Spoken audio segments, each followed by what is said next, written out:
The town of Hinton respectfully acknowledges that it is located on Treaty 6 territory in Métis Nation Region Number 4.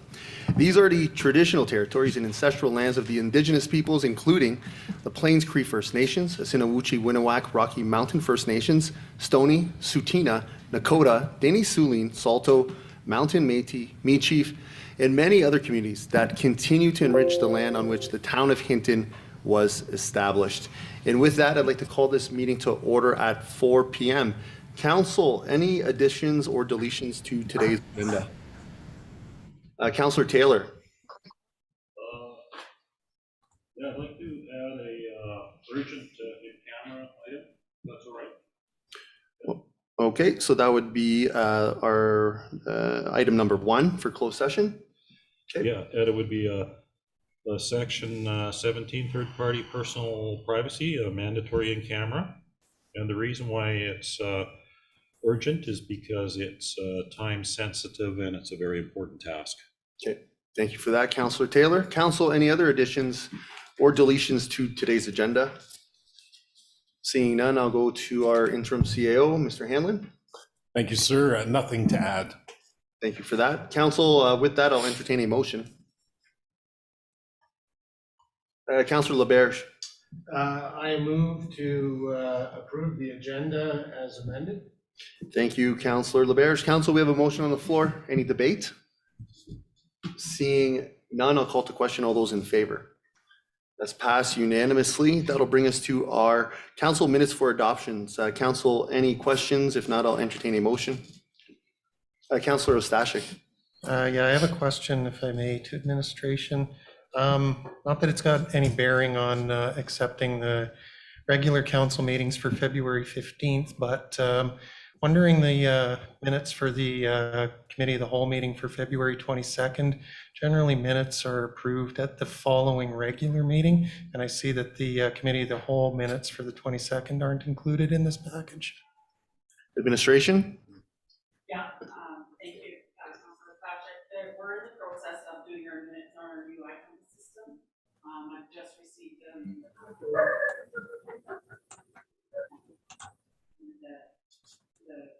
corrections. Yeah, so they'll come forward at next regular. Okay, looking forward, if you can answer, is that going to be typical, or is it going to be normal that they come at the next regular? No, just they'll come to the next regular. It's a new process for us. As you know, before we used to get them by Friday, and that week. With the new system that we're using, it's just the back end isn't talking to the front end. Okay, thank you for the explanation, if I may. Okay, well, with that, then I'd like to move that council accept regular council meeting minutes for February 15th, 2022. Thank you, Councillor Ostashik. Council, we have a motion on the floor. Any debate? Seeing none, I'll call to question. All those in favor? That's also passed unanimously. That'll bring us to our citizens minute with council. If you'd like to come forward, just state your name and you have a minute to share your thoughts. Good afternoon, Mayor Campbell. I'm here to follow up on the delegation I gave last week, just quickly. So in response to a couple of questions I had from councillors about whether or not there was anyone else in the community who supported me, I put out a very quick petition and came back with 94 names, and the petition is to the effect of: we, the undersigned, are concerned citizens who urge Mayor and Council to consider the replacement of the current bridge structure at the outlet of Maxwell Lake. We are concerned about the size of the proposed structure, the cost, the impact on the wetland, and the implications for future generations. So I saw last week that you guys put the bid out to retender it, and my concern with that is not that it's the design that's the issue. That's what's making this so expensive. It's not the bidding process, it's the actual design.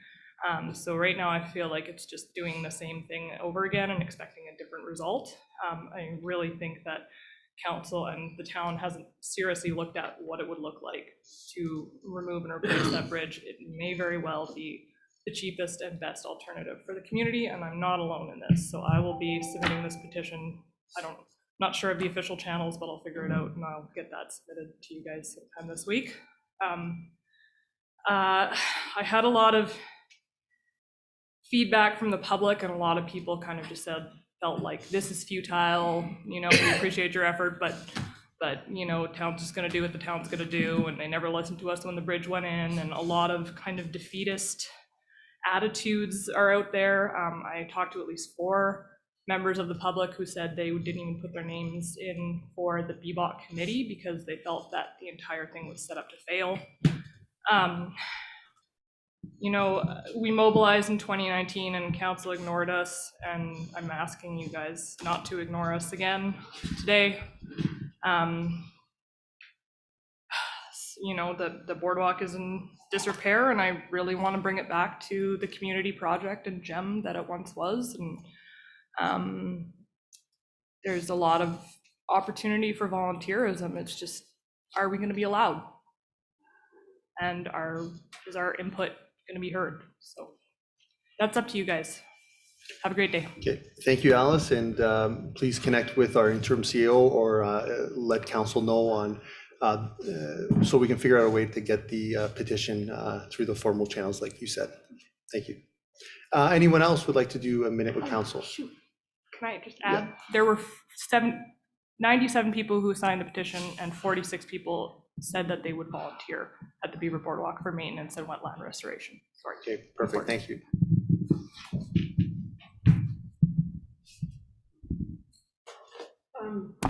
Good afternoon, Mayor Michaels and council. My name is Beth McCollum. I am president of the Whiskey Jack Club and a member of the BBOC committee, but here I'm just representing myself today. I'd like to start by saying I support Alice's petition and her efforts, but why are we still talking about the bridge?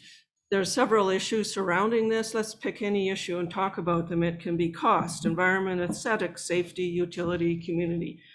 Cost. Last council did not consider the option to remove and replace the bridge. Neither actually has this council. There's reason to believe that removal of the bridge and replacing with a simple footbridge is cheaper than adding ramps. So the bridge fails at cost. Environment.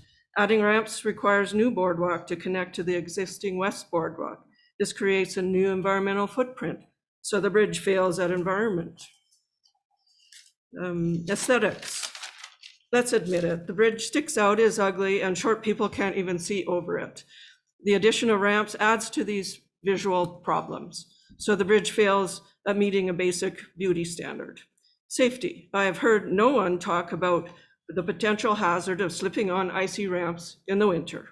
The ramps may be difficult to negotiate at this time of year. It's a real concern. Utility. What are we doing with a bridge approved for vehicle use, posing as a footbridge in our community wetland? It could be put to good use elsewhere. So the bridge fails at utility. Community, the building of the ramps and associated structure as currently proposed excludes the local and community involvement. So the bridge fails at community. That's a lot of failures, and maybe is part of the reason we are still talking about the bridge. We are privileged to be able to walk through it and appreciate this natural wetland in our town. Not many towns have this kind of facility and opportunity. This wetland is home to countless birds, mammals, fishes, and amphibians. We need to respect it. I urge council to ask the town to prepare a fair assessment of costs to remove the bridge and replace with a simple grade level footbridge. Pick any reason and ask yourself, why haven't we pursued all the options relative to the bridge? Moving on doesn't mean leaving a job half done. Inform yourselves of all options. You have the time with this grant. Make the right decision for the wetland and community, and I thank you for your time this afternoon. Thank you for that, Beth. Yeah. Thank you. And Ms. Davy Campbell, were there any via Zoom that would want to do a minute with council? Thank you. With that, we will go to our old business, item 6.1, 2022 operating budget in 2023 to 2025 plan approval. Interim CAO Hanlon. Thank you, Mayor Michaels. Excuse me. Through you to all of council. You do have in your agenda package, and I believe an updated RCD for consideration here this afternoon. Administration as well prepared today a sheet of bit of council information on the past 10 years of budgets, mill rates, tax rates, and budgets that have been approved, operating budgets and transfers which have been approved by the town of Hinton. As a matter of procedure, as we move into this, council will have to identify, if you wish, this page to form part of today's report, in which case we can reference it, we can utilize it as we move forward. If not, administration is fine, we'll fold it up, we won't reference it, we won't include it. We don't need to deal with that right now at this time. I'm on page 3 of your agenda package. Excuse me, I am not. I am on page 8 of your agenda package, with the recommended action being as follows: that council approve the 2022 operating budget and 2023-2025 operating plan as was originally presented February 1st, 2022, incorporating all budget amendments as detailed in attachment 1. The background council is quite familiar with. This commenced in September 2021 when the town retained Robert Osmond of ARO Consulting Partners. He was consulted to complete a budget process and completion of the 2022 operating and capital budgets and the associated planning and coordination with our staff here in Hinton. On January 14th, 15th, Mr. Osmond facilitated a deliberation session where council discussed and considered the draft budget.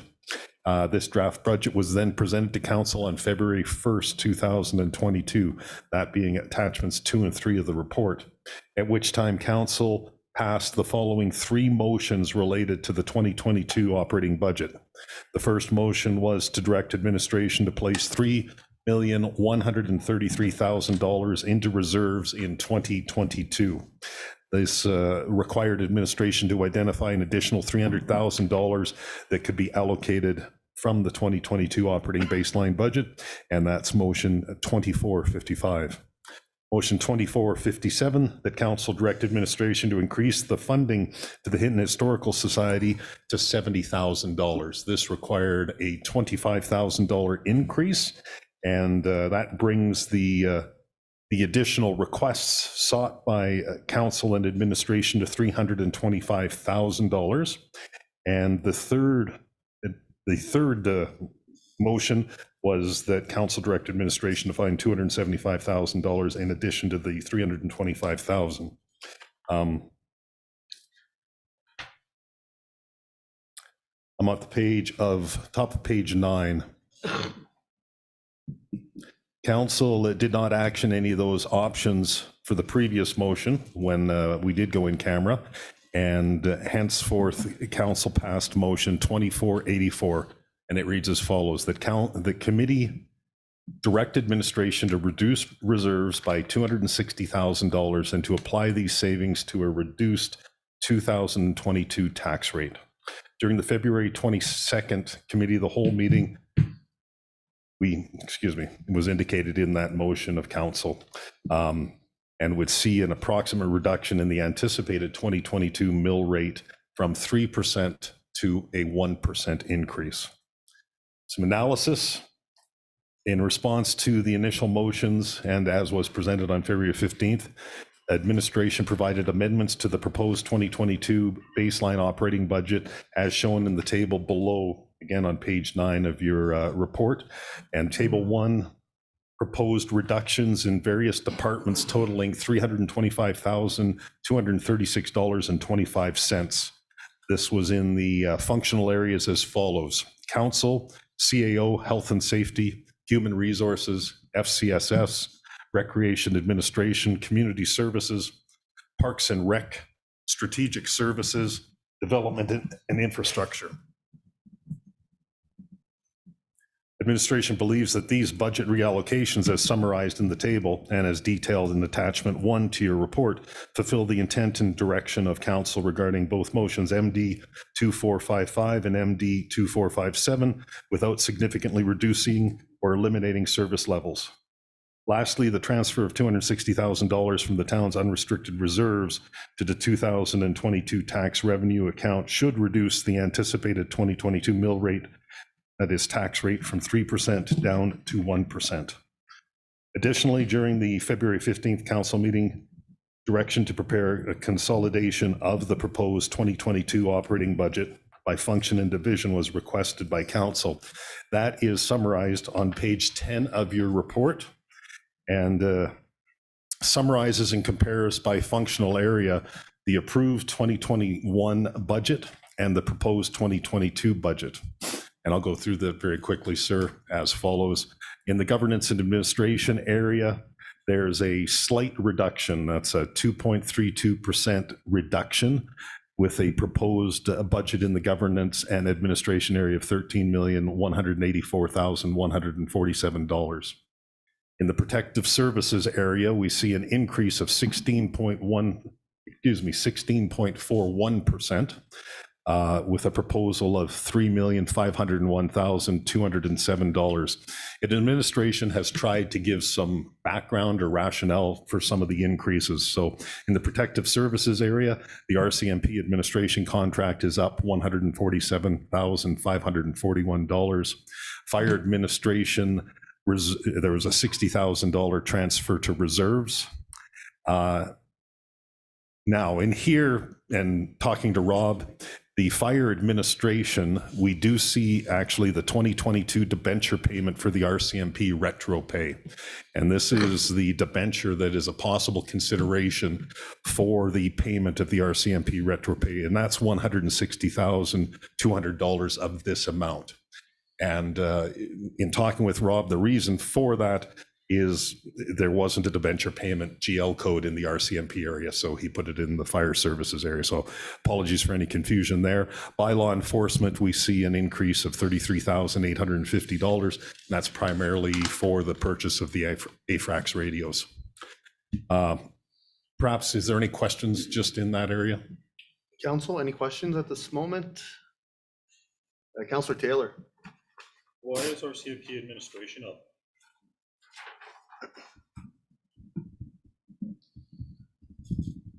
Sorry, I'm just. 147. Oh, the RCMP administration. I am not sure at this time. Is Matt?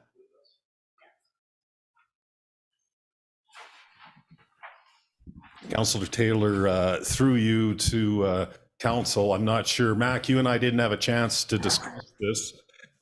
In the proposed 2022 budget, there is an increase in the RCMP administration account of $147,541. And a question through council from Councillor Taylor is if we can explain why that increase. The $147,000 through the chair, that 147 is representative of the increase in wages. And also there is some contract costs that have never been applied before. They've always been there, but have never been applied. And that was for things like biological analysis casework. And last year we were hit pretty hard because of one particular case where they do their CSI type work. And that is billed back to the municipality. Excuse me. It's billed back to the municipality. And that was the first time that has occurred. So in the 2022 budget, I made the budget more reflective of what actual costs are in that area. Councillor Taylor. It causes me a little confusion because I thought the RCMP retro pay was more in the $250,000 to $300,000 range. But it's lower, which is good, if that's true. Sir, if I could, and I'll defer to Mac on this, I don't believe this is retro pay. Mac, is that correct? This is not retro pay, no.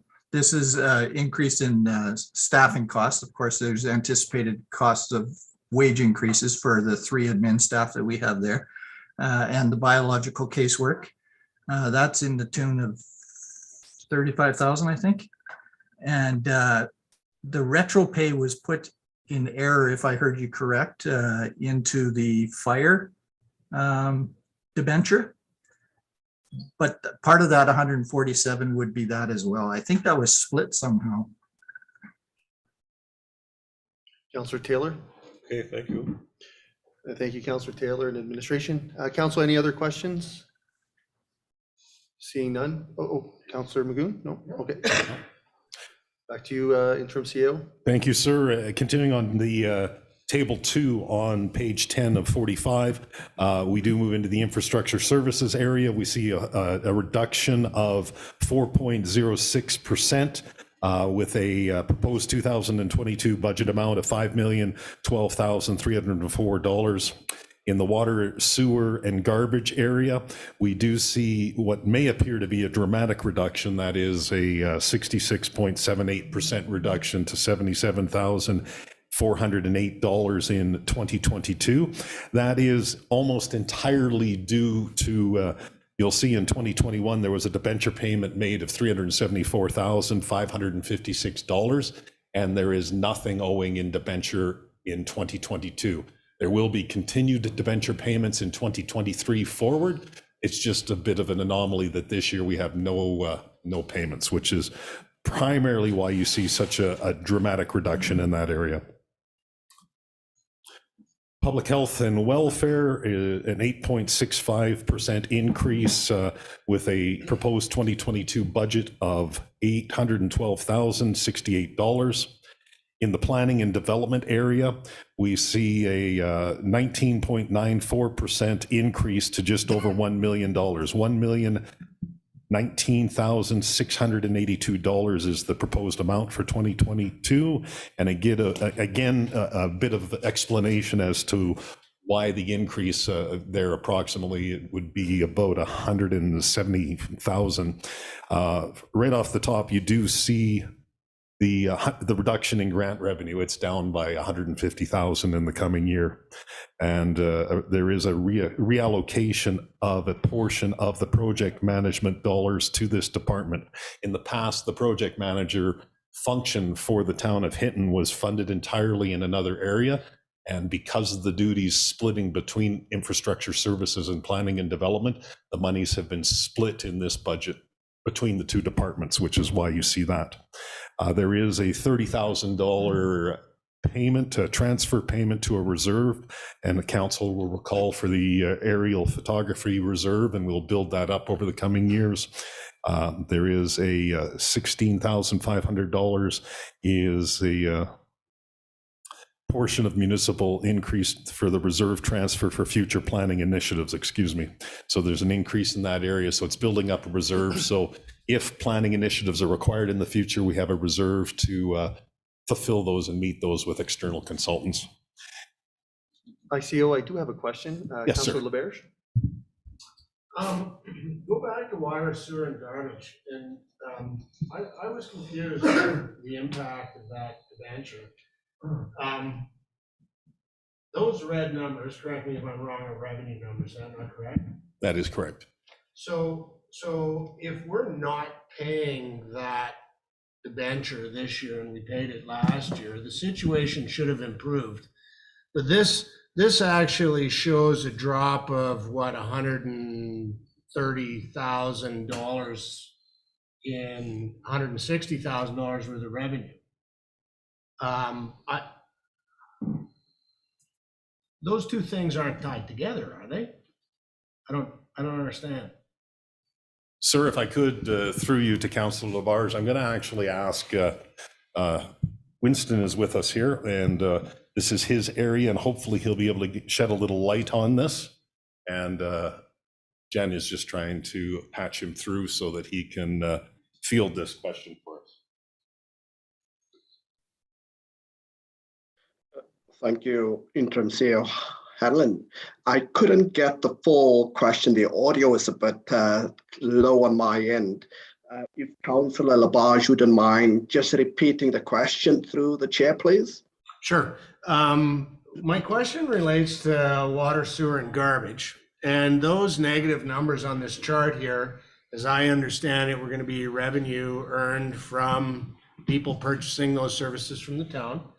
And we're seeing a drop of what, $160-some thousand there. But how does that, the justification for the drop seems to be that we're not paying for debenture. But those two things are not related, are they? The short answer is, Councillor Labarge, the two are not related. The debenture and the revenue, they're not. The one is an expense and the one is an income. Yeah. My understanding is that on the debenture side, that there is no payment required for this year until the water plant eventually becomes a project, whatever we decide it to be. Then there would be a debenture to fund that next step. In terms of the revenue reduction, for that was an estimate that we drew over the last couple of years, and COVID may have skewed that a bit, what that revenue potential could be. So that's why we adjusted accordingly, according to trends when it comes to the revenue. But again, I will state that the debenture is not related to an income. Thank you. Thank you, Councillor Berge, and thank you, Mr. Russo. Council, any other questions? Seeing none, Mr. Hanlon? Thank you. Thank you, sir. And if I could, to all of council, just a respectful reminder, if you could speak into your mics and make sure your mics are turned on. Some of the people listening at home or from their desks at this time are struggling to hear us as we speak. Moving forward in the Parks, Recreation and Culture area, we do see a reduction, proposed reduction of 8.13%, down to $3,055,132. In the Building, Vehicles and Capital Assets area, we see a reduction of 4.52%, which would see a proposed 2022 departmental amount of $4,952,718.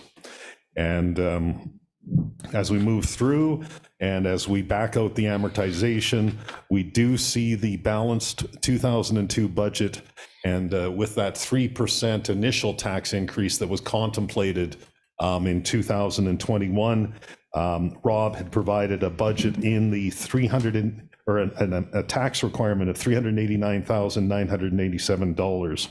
Just to, again, to remind council and for those of us listening along here, to that amount, we added two separate motions, one being the $300,000 additional transfer to reserves, which was motion 2455, and one being the additional $25,000 in funding to the Hinton Historical Society, which would is already captured elsewhere, but brings the amount to the Hinton Historical Society up by that amount of $25,000. Then that leads to a subtotal of $714,987, from which we then deduct amounts. So the first amount being the amount we saw administration present to council for in table 1, which was the $325,236.57 in proposed savings or reductions. And then council's motion MD 2484, which is the transfer of $260,000 from the 2021 accumulated surplus, leaving us with an approximate 2022 tax requirement of $129,750.43. Historically, that is last year, we were $130,000 was considered a 1% increase. So we're saying that we anticipate that the budget, the tax rate increase should be about 1% to accrue the 130,000. And if we go to the next page, sorry, sir, before I move off that, I guess, is there any questions on table 2? Council, any questions on table 2? Seeing none, back to you, ICAO. Thank you, sir. On page 11 of your package, we get into the projected 2022 tax rate. And Some of council had asked for a bit of an idea what we could expect in May, and so administration has offered the following. It is theoretical, but it is based on the proposed numbers within the budget, so it should be very close. Some of it's going to sound a little redundant with what I just shared, so I do apologize. Again, we have the original expenditures or tax requirement of $389,987, less the additions of the $300,000 and the $25,000 per motions of council.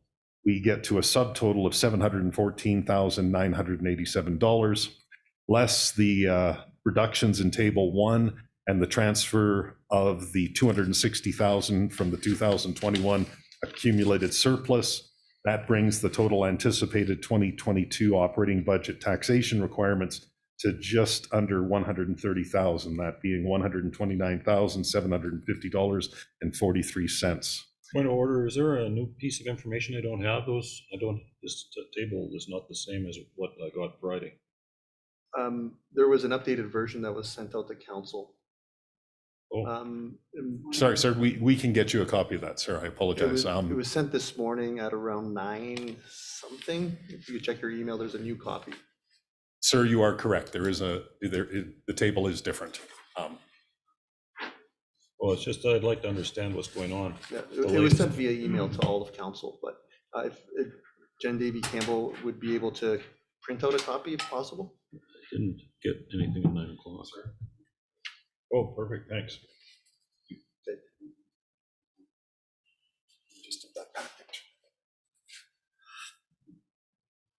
So, sir, through you to all of council, that leaves us, and again, my apologies for the confusion in what was issued on Friday and reissued this morning. And I do thank Councillor Labarge and Councillor Taylor for pointing those corrections out.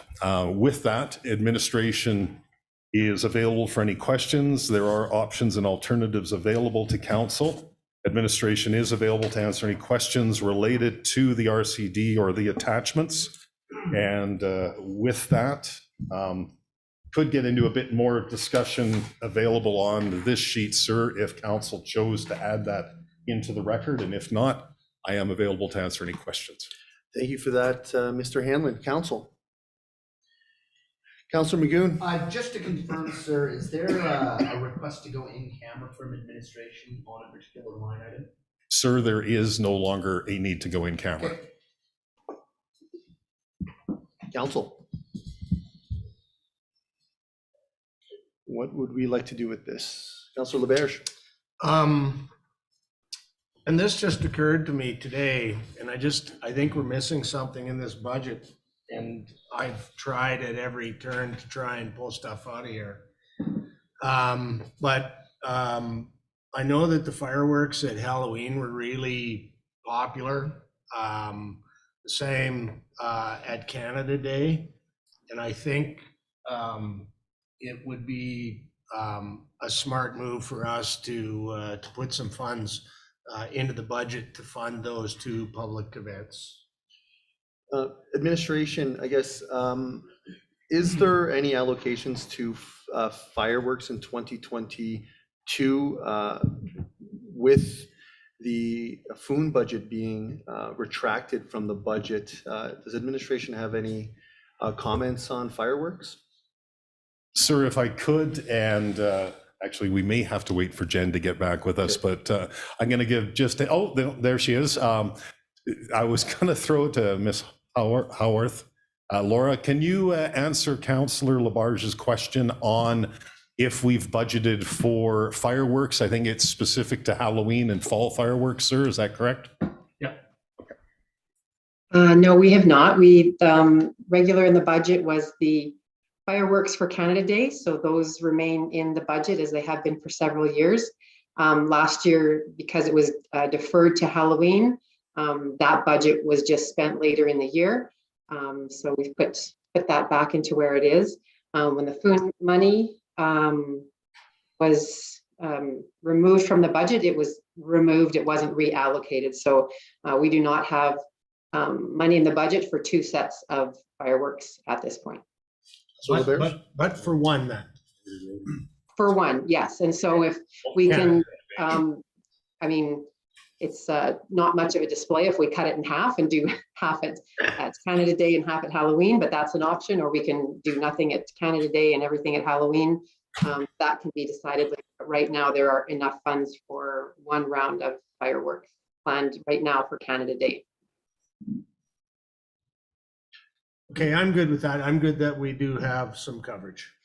Thank you, Councilor Barish. I'd like to follow up on that. What would be the cost for an additional day if that were to be the will of council? Thank you, Mayor Michaels. Through to the rest of council, that would be about $10,000, $8,000 to $10,000. Okay, thank you for that.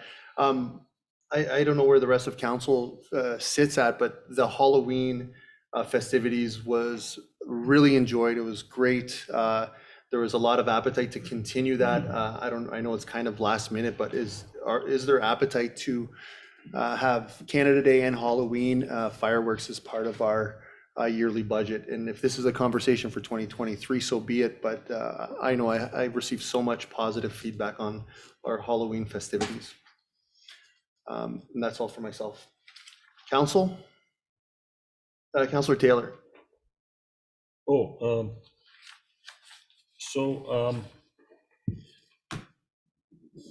Like if I look at the approval statement that you suggested, it says attachment 1.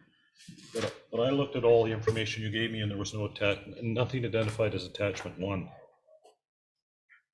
So are we going to approve a number, approve the 2022 operating budget because there's no number there? And if we are approving a number, is that the 29,517,229.43 number that's on this page?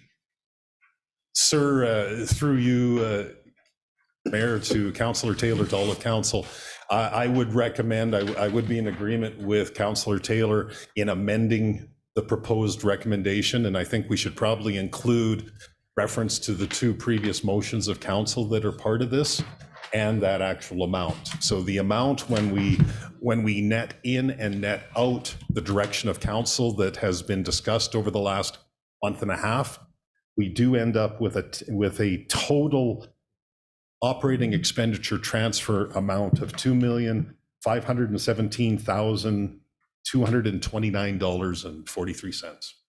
And so I would seek to see that in a motion as well, so it's confirmed. And that would allow us a little more clarity on the recommendation. I had a follow-up question. Absolutely. So that number that I just listed off, if you compare it to the number that we approved a year ago, that's 2.7% higher, not 1% higher. Can you explain the difference? I certainly can, sir. It's the amounts, so it's actually a dollar amount for the approved budgets. It's not related to mill rates or assessments or any of those. It's just when you take a look at the budget increase year over year. Sorry, I don't want to. If we were to take a look at the table, it might help. I don't know if you'd like to take a look at what administration's prepared here today, but if you take a look at that table, the table actually references. You'll see mill rates are different every year from the corresponding increase or decrease in the budget. The 2 are not linked. They do affect one another, of course, but they don't need to be the same amount. Does that make sense?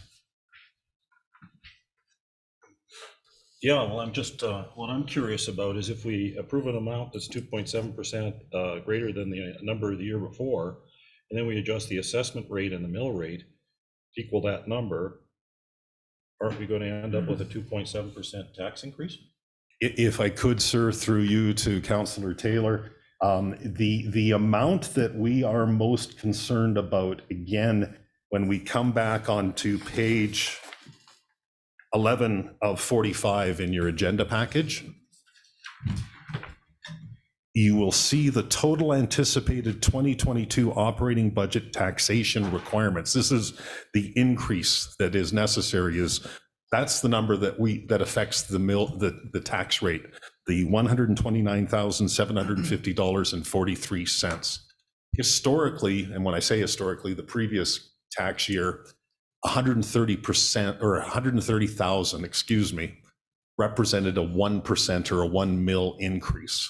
So we believe that at $129,750 that we are at or below 1%. And the reason I say or at below is we know that there's increased linear to be expected this year. We know that there is some unaccounted for increases in assessment through development and through increased valuations of properties. So we know that that 130,000 number is actually going to grow in terms of a mill. So the increase should be less than 1%, but it should not be more than 1%. The amount we're looking for to balance the budget with a slight surplus is the $129,750.43.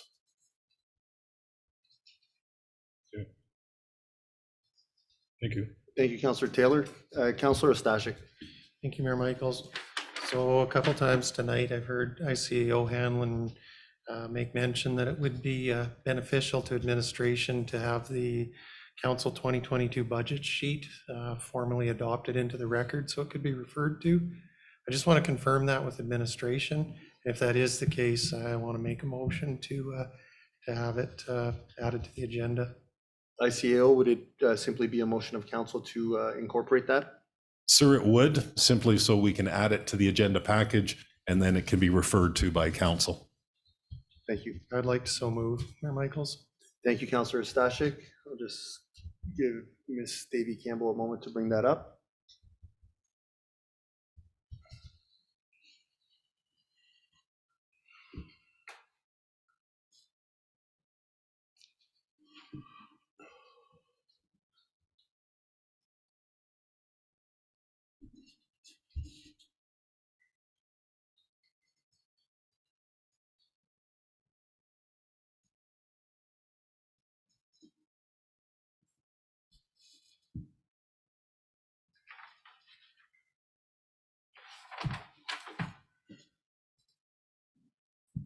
That's fine, Mayor Michaels.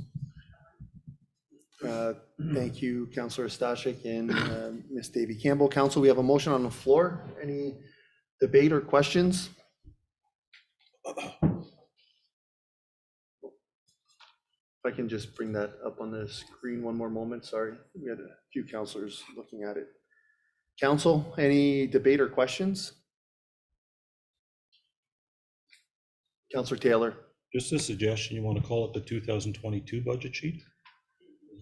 Councillor Stashik, would you be okay with that change? Yep, thank you. Thank you for that. Council, anything further?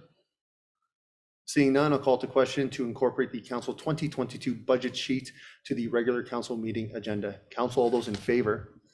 That's passed unanimously. Thank you. ICAO?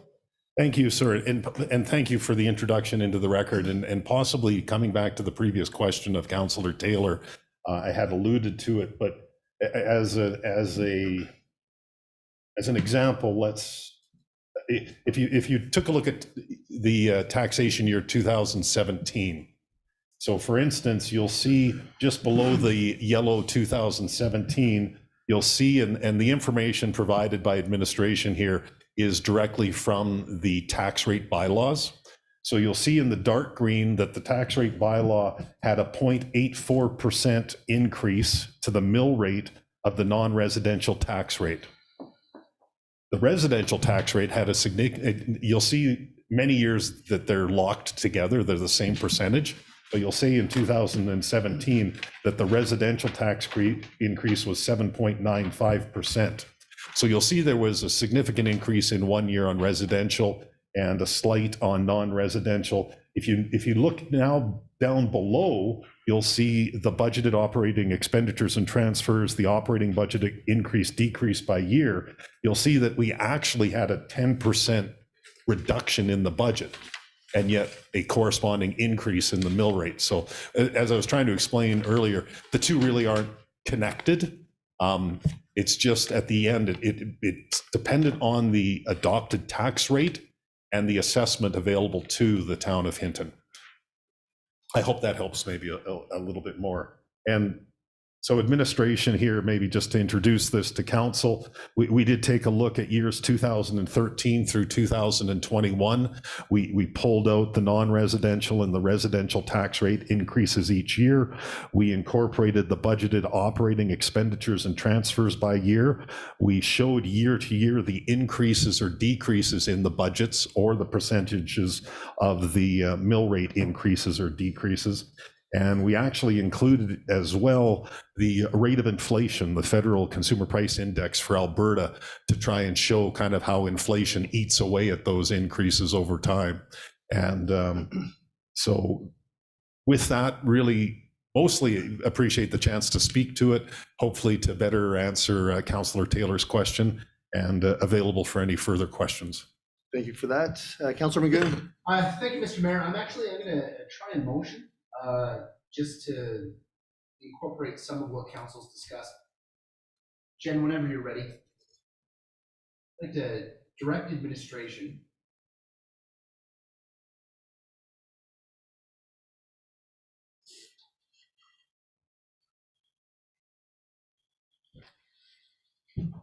to amend the 2022 budget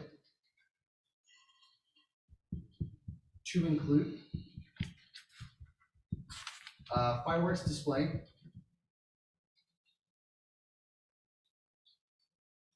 for Halloween in the amount of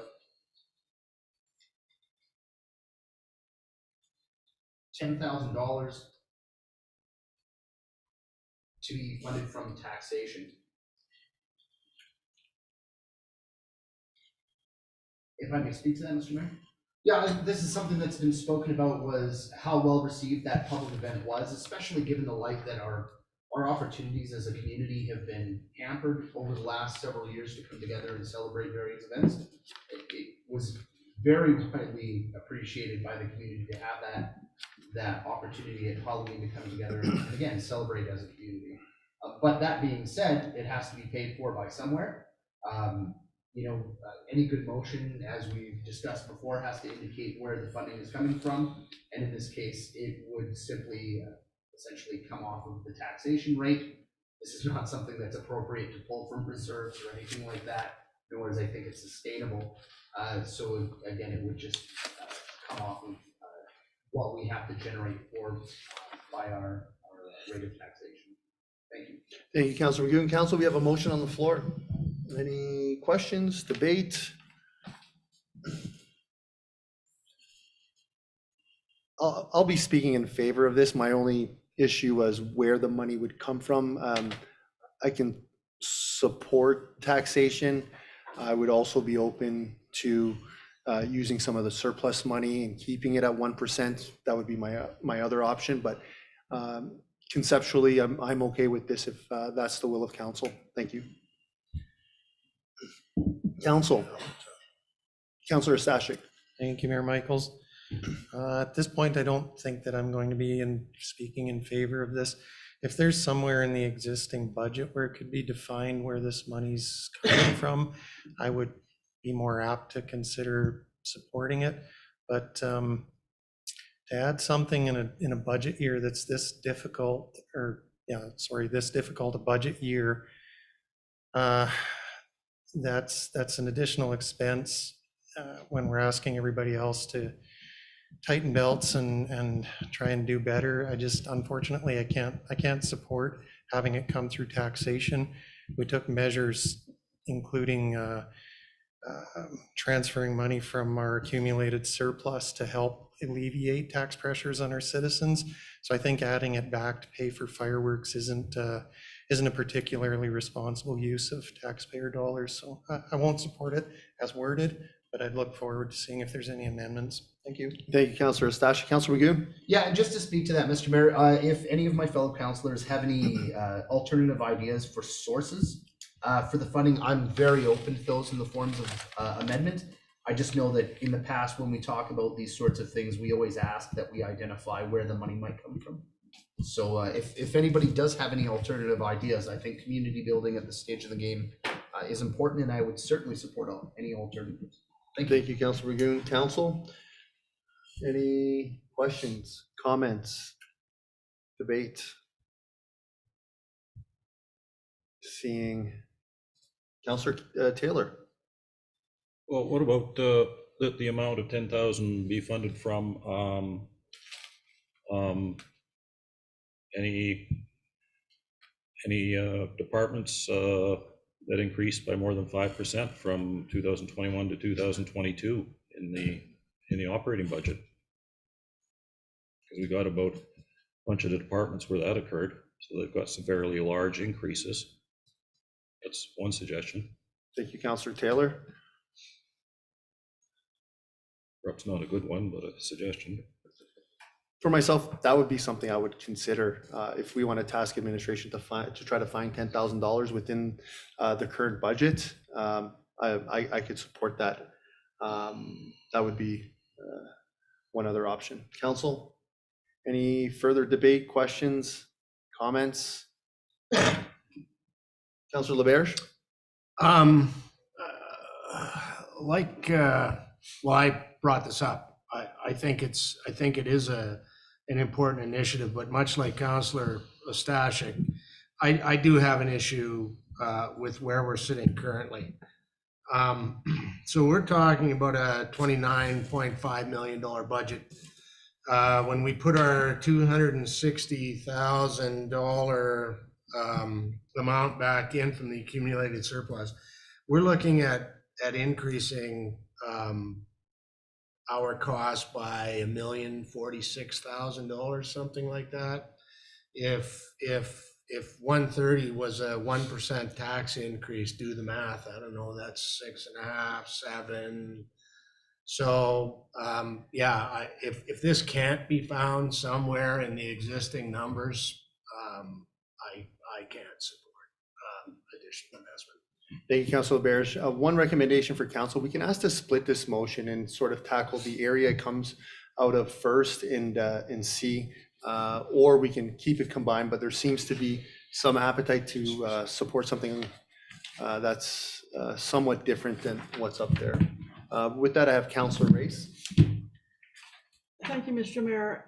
I right now thinking, asking administration to go back to each one of their departments and try to find some money to come up with this $10,000. I don't know when this budget is ever going to get passed. I would like for Councillor McGowan to consider taking this money from our accumulated surplus. Thank you, Councilor Race. I have ICAO Hanlon. Thank you, sir. And perhaps if I can help, and if I'm not out of line, it is, as Councillor LaBerge pointed out, we are dealing with a $29 million budget, and we're discussing a $10,000 item. And I would never wish to downplay the importance of a $10,000 item.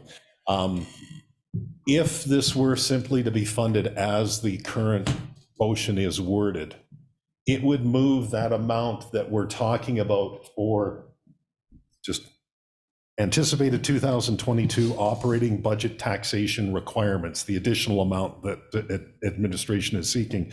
It would move it from $129,750.43 to $139,750, just the other side of that 130 that I mentioned. It would still keep a anticipated tax rate increase one side or the other of 1%. And I don't want to promise it's still going to be under 1%, but administration is aware that the linear is going to come in and it's expected to be up a little higher, and that we do have additional assessment coming in. So we are still very close to 1%, and we'll know in May for sure if we're going to be right at 1%. But the $10,000 is an amount that, though significant, it's not a significant portion of a $29 million budget, if I could. Thank you. Thank you for that. Councillor Hawes. Councillor Magoon. Again, Mr. Mayor, I'm looking to support any amendment that comes forward that deals with this. Again, I just wanted to get it on the table because it had been mentioned.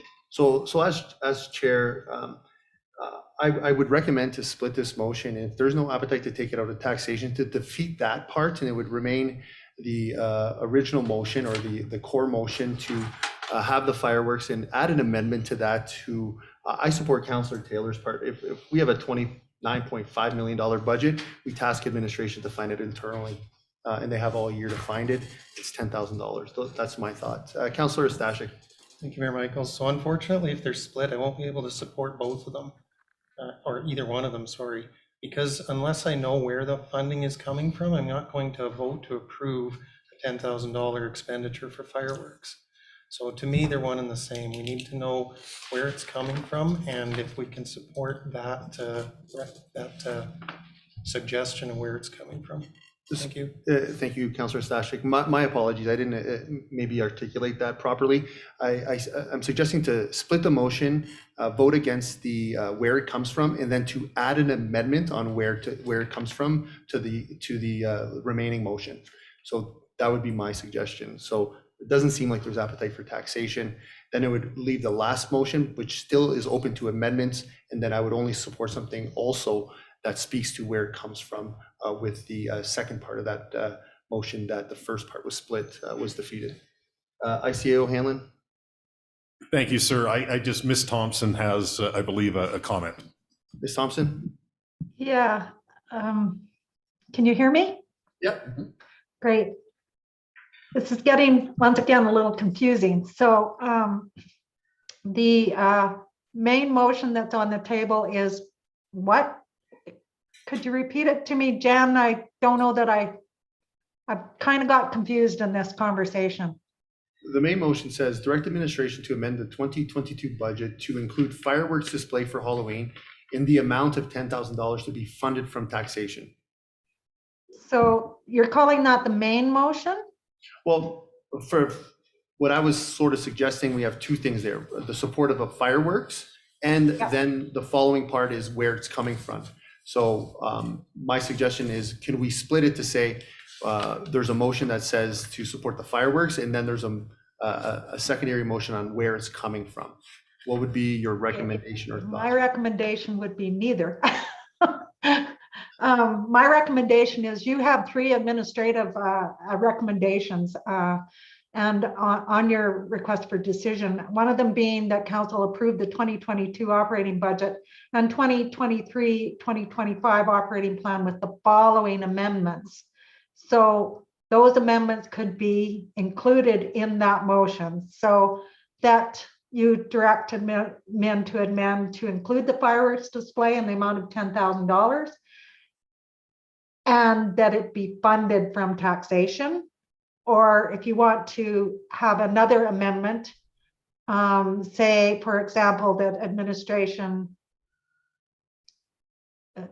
I think you kind of do have to know where this is going to be funded from, but it is $10,000, as Paul was saying. So then there could be other amendments that you'd like to do to this. So splitting this motion doesn't really make sense to me.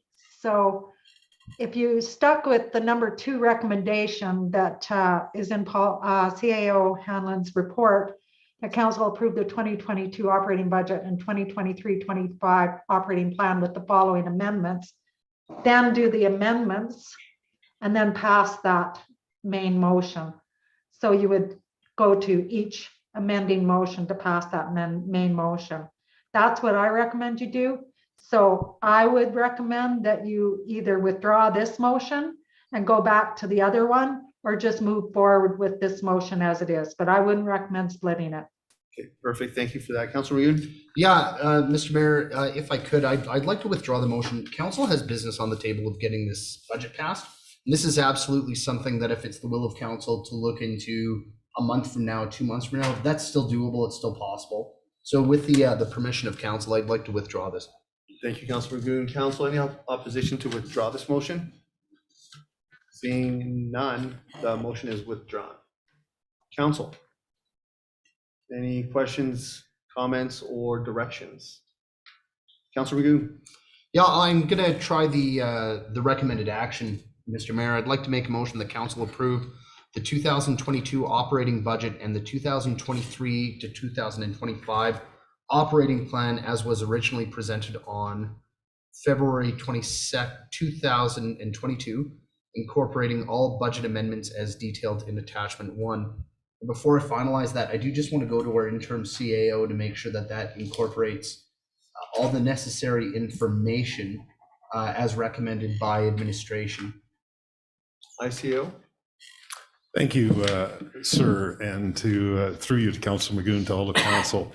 I might actually ask Ms. Thompson to join me here as well, and the reason for that is, as we saw in the RCD, is we don't want to miss the previous motions of council on the budget. So there's pre-existing motions of council on the reserve transfers, the funding to the Hinton Historical Society, and the transfer from the accumulated surplus. And I guess, Ms. Thompson, to you, in terms of council's will to possibly adopt the 2022 operating budget this evening, how do we make sure we capture the previous motions? Is it enough that they've already been moved and adopted by council, or should they reappear in whatever's passed this evening?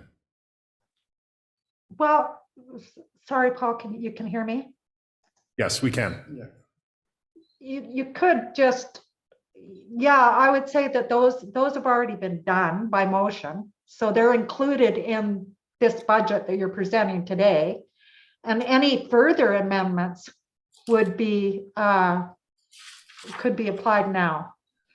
As an amendment to, for example, your recommendation that council approve the 2022 operating budget and 2023-2025 operating plan with the following amendments, because the other one has already been amended. So this is another amendment, basically, is what's happening. Thank you. Councillor Taylor? My suggestion was the same as I said a while ago, and that's that we actually put the number in there. That number, 29,517,229.43, has all that stuff factored in there. And then we're approving a budget the way we've approved it in the past. We actually approve a number that we compare to the year before. So if we approve that number, which I understand is the number, then council approved the operating budget of 2022 operating budget of 29 and the 23-22 operating plan budgets of period. Then it's a nice clean approval that you can compare from one year to the next. Otherwise, we got some reference to an attachment 1, and I can't even find attachment 1. Thank you, Councillor Taylor. Council? Councillor Magoon? Yeah, I'm certainly, I would appreciate that clarification. And if I may, Mr. Mayor, would it behoove us to give administration a short stretch of time to have those numbers added into the recommended motion so that we can make that? Because I would like to pass the budget. We have all the information, but as Councillor Taylor mentioned, having that transparently available for the public in one motion is I think the best course of action, so that it's visible and people can see what those numbers actually are. That would be my preference.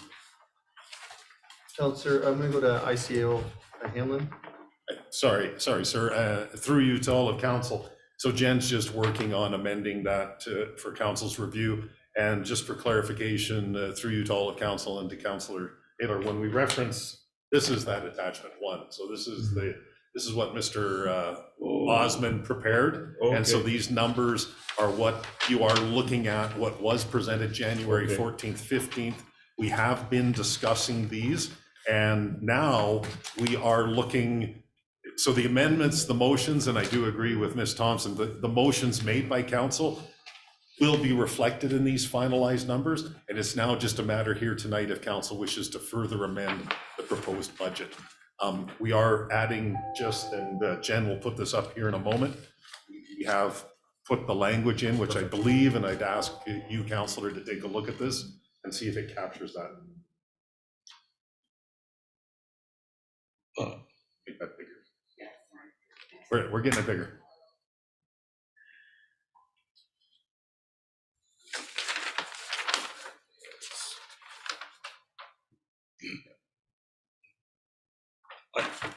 29,517 numbers accurate. I'm just wondering whether do we need or want to have the 23 to 25 numbers in there? Sir, through you to Councillor Taylor, to all of council, it is actually a requirement that we adopt such a plan. So this was presented and considered on the 14th and 15th of January. These are not numbers that bind council in future years. When you come to approve your subsequent year's budget, those can be changed, amended, added to, whichever it may be, but you are meeting the intent of the act in passing that 2023-2025 operating plan. Can I just ask a clarification, you don't mind? So the table you're calling attachment 1 is Town of Hinton 2022 budget and 2023-25 plan. This one here?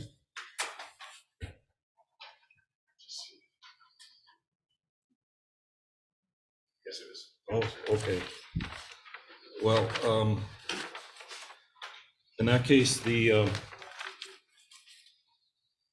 sorry, but the problem I have with wording it that way is then we're comparing apples and oranges, because the $29 million number is then getting compared to 2023, 2024, and 2025 numbers that on this table are in the $39 million range, $34 million range, $34 million range. So whichever way you slice it, so these numbers on this table seem to have either amortization or flow through Evergreen and school in them, and the number we're quoting up there doesn't have either flow through Evergreen, school, or amortization in it. So we're comparing numbers that have been calculated slightly different. So Councillor Taylor, you're not putting a motion forward at this moment? Or is there a question for administration? Well, I'm just saying that I'm just saying that 2023 and 2025 numbers that we're going to put up there are going to be calculated differently than the 2022 number. So it's going to make it confusing because it's got those additional items added to it on this table. Am I missing something? Administration? Sir, through you to Councillor Taylor, I guess it would not be the intent of administration to add those numbers for the 2023-2025 in the motion. They will be, they are part of what Mr. Osmond has prepared. And so they will be held on to as for information purposes, but of course, they do not bind the town of Hinton to future expenditures in future years. It's an information item that shows that council is looking at that 5-year plan. Councillor Taylor, anything further? But you are, sorry, sir, if I could, you are correct. There is just reviewing these numbers, there's amortization in here. And in fact, if you take a look, and again, I wasn't involved in the preparation of this plan, but the plan actually shows in 2025 a theoretical or a potential increase in the budget of 22%, which I think is probably, I won't hazard a guess, but. So what I'll do, I'm going to go to Councillor Haas and Councillor Magoon and go back to Councillor Taylor after. I'm just looking for some clarification on the number. Where is that coming from the report that's in the motion, please? Because so if it's probably easiest if council wish to take a look at this item again that was handed out today. In the yellow on the right-hand side, you'll see the proposed 2022 budget. So that's where that's coming from. And you see how it's determined, how it's broken down in that yellow column, excuse me, on the right-hand side.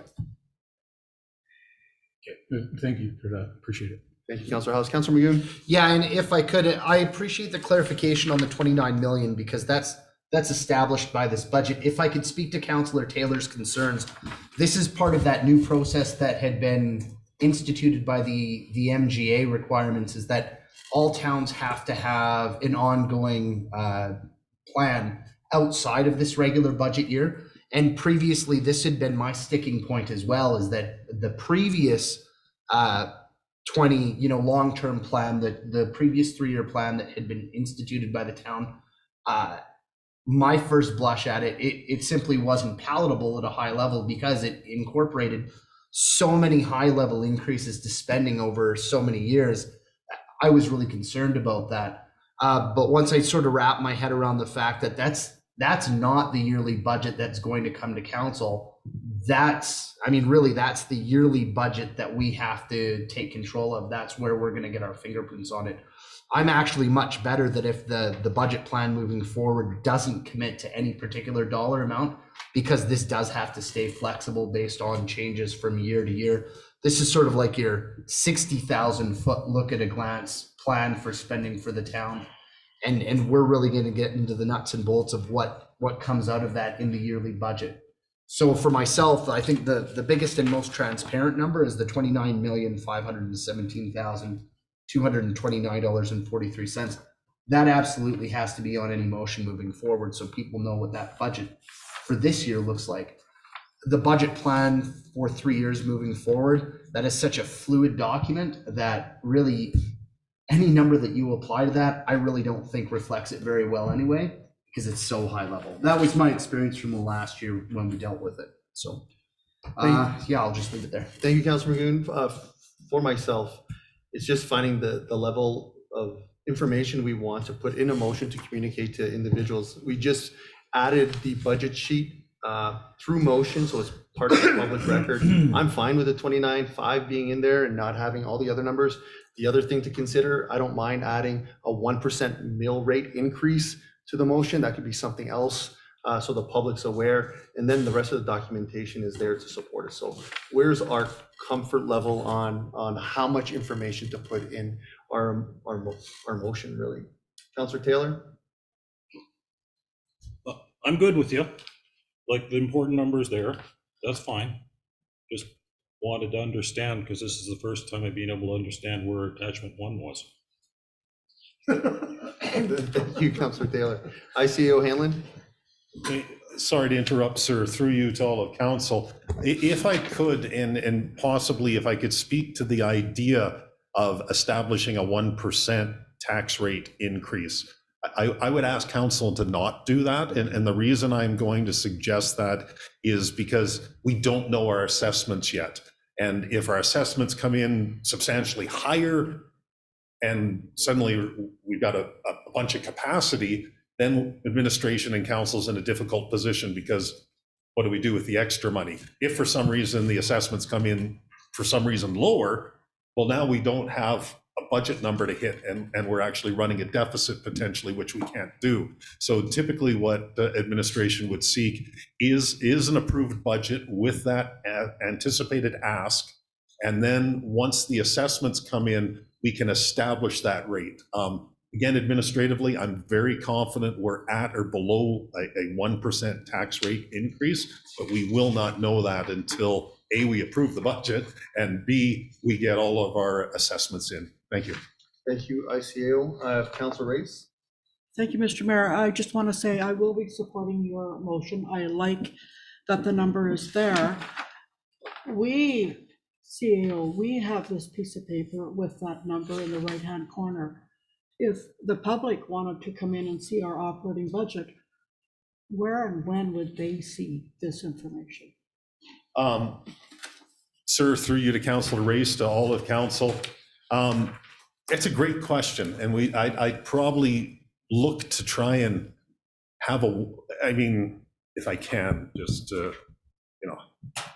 I think the average person probably doesn't want to have to plow through this or take a look at this. So I would probably look upon the direction of council in adopting a 2022 operating budget. I would look to a consolidation that's a simple one-pager that gives an idea of expenses, revenues, tax, and what the operations cost for the operating and transfers for the town of Hinton cost for 2022.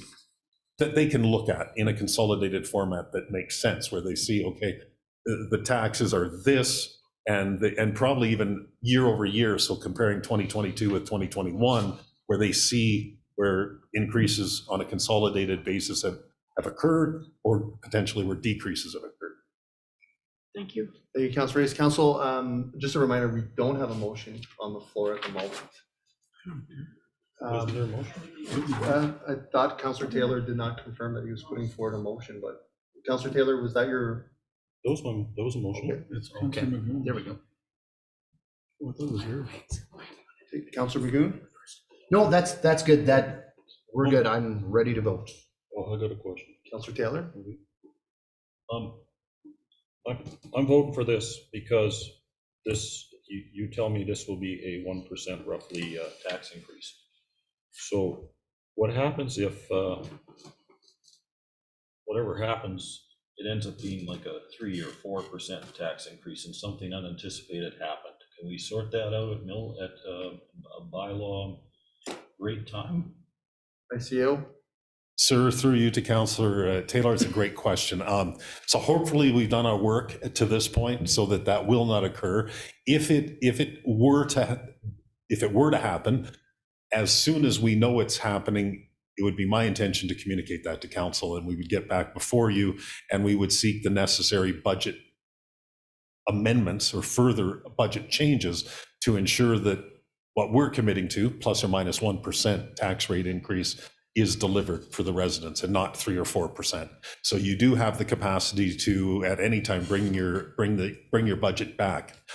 Some communities, so I know I've mentioned in the past my desire to be passing a budget in December of the previous year.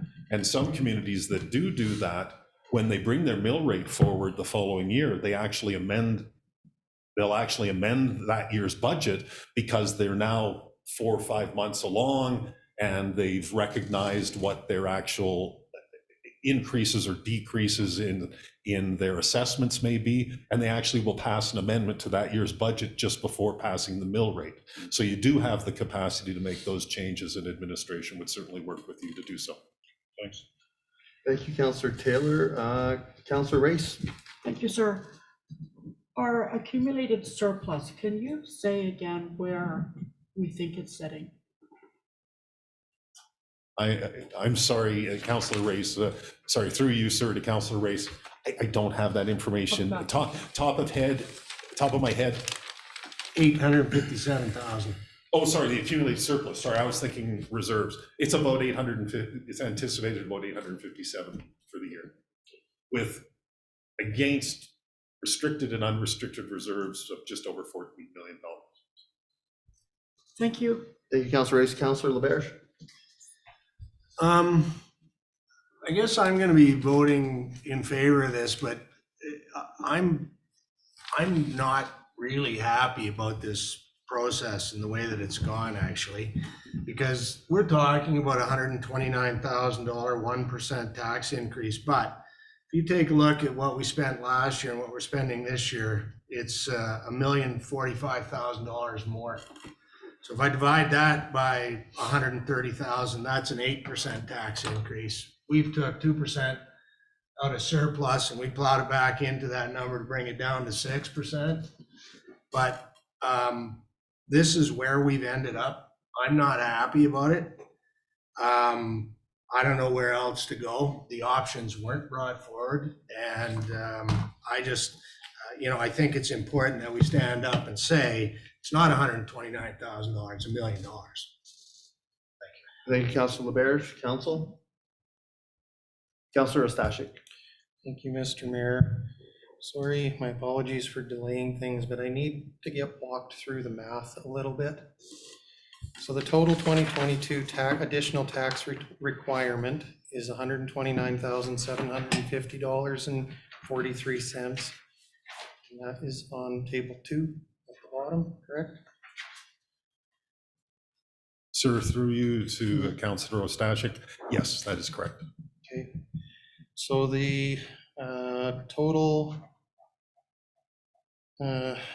revenue through taxation that we need to, total revenue that we need to achieve this year is $29,517,229.43, correct? That is correct. Okay. So if I take $29,517,229.43 and subtract the $129,750 $750.43 in additional taxation revenue that we'll need to get. What does that number that I get coincide with?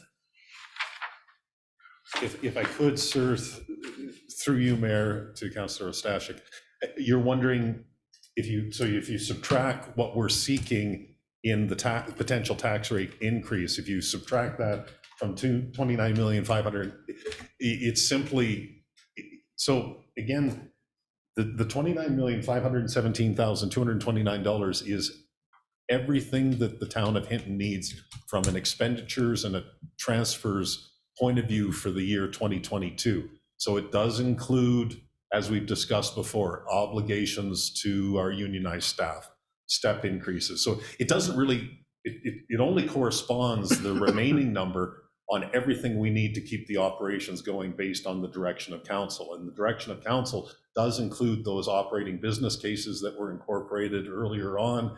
They're included in this. So I'm not sure if I'm doing a good job answering it, because it's not a specific number. It doesn't translate to last year's number or anything like that. It translates to the proposed budget that's been worked out thus far. Is that? So if I can follow up. So that's where I'm a little bit challenged, because I'm trying to get it worked back to something from the 2021 budget that shows me that we need an additional tax requirement revenue of $129,750.43, and I can't make that math work anywhere.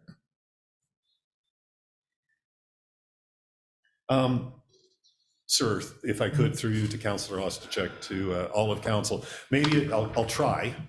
If we were to take it at the top of page 11 of your agenda package.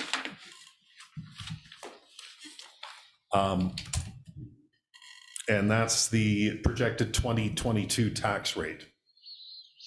And so council will recall or may recall from 2021 that at the beginning of the 2022 operational budget discussion, that Rob or whomever at the time, the Director of Corporate Services, was given a direction to consider a 3% tax increase and what that would equate to. And that would equate to that first number, $389,970. So there was a preliminary discussion to speak to the possibility, and that's all it was back then, was the possibility of increasing the taxation by those dollars, which would then allow council and administration and possibly members of the public to identify potential operational expenditures, increases or entirely new expenditures for 2022 that would be considered and that would be brought forward as part of that.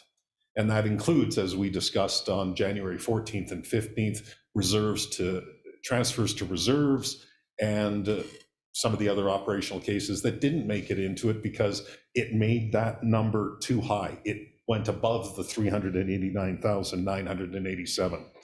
And when we then came back and considered the budget further, it was decided, and I don't want to reiterate this or labor this too much, but there was the request to ensure that I'm going to say essentially ensure that the transfers and the funding of the Hinton Historical Society occurred at about 325,000, and that we find that out of the budget. So administration went in and found that, found on what you see on table 1 on page 9 of 45, found the $325,000 to reduce that amount. Subsequent, there was some discussion of council to move away from a possible 3% tax rate increase. And again, using the $130,000 per mill, 260 was identified to possibly reduce it by 2%. What makes up that number is a significant number of different general codes and items that are involved in the operations of the town of Hinton. I apologize, I'm not quite sure how to answer that question, but that's how we got here. Was we start with the baseline budget from 2021, we assume a certain increase, or depending on the municipality or the times, a decrease, and then we go about preparing a budget that meets those numbers.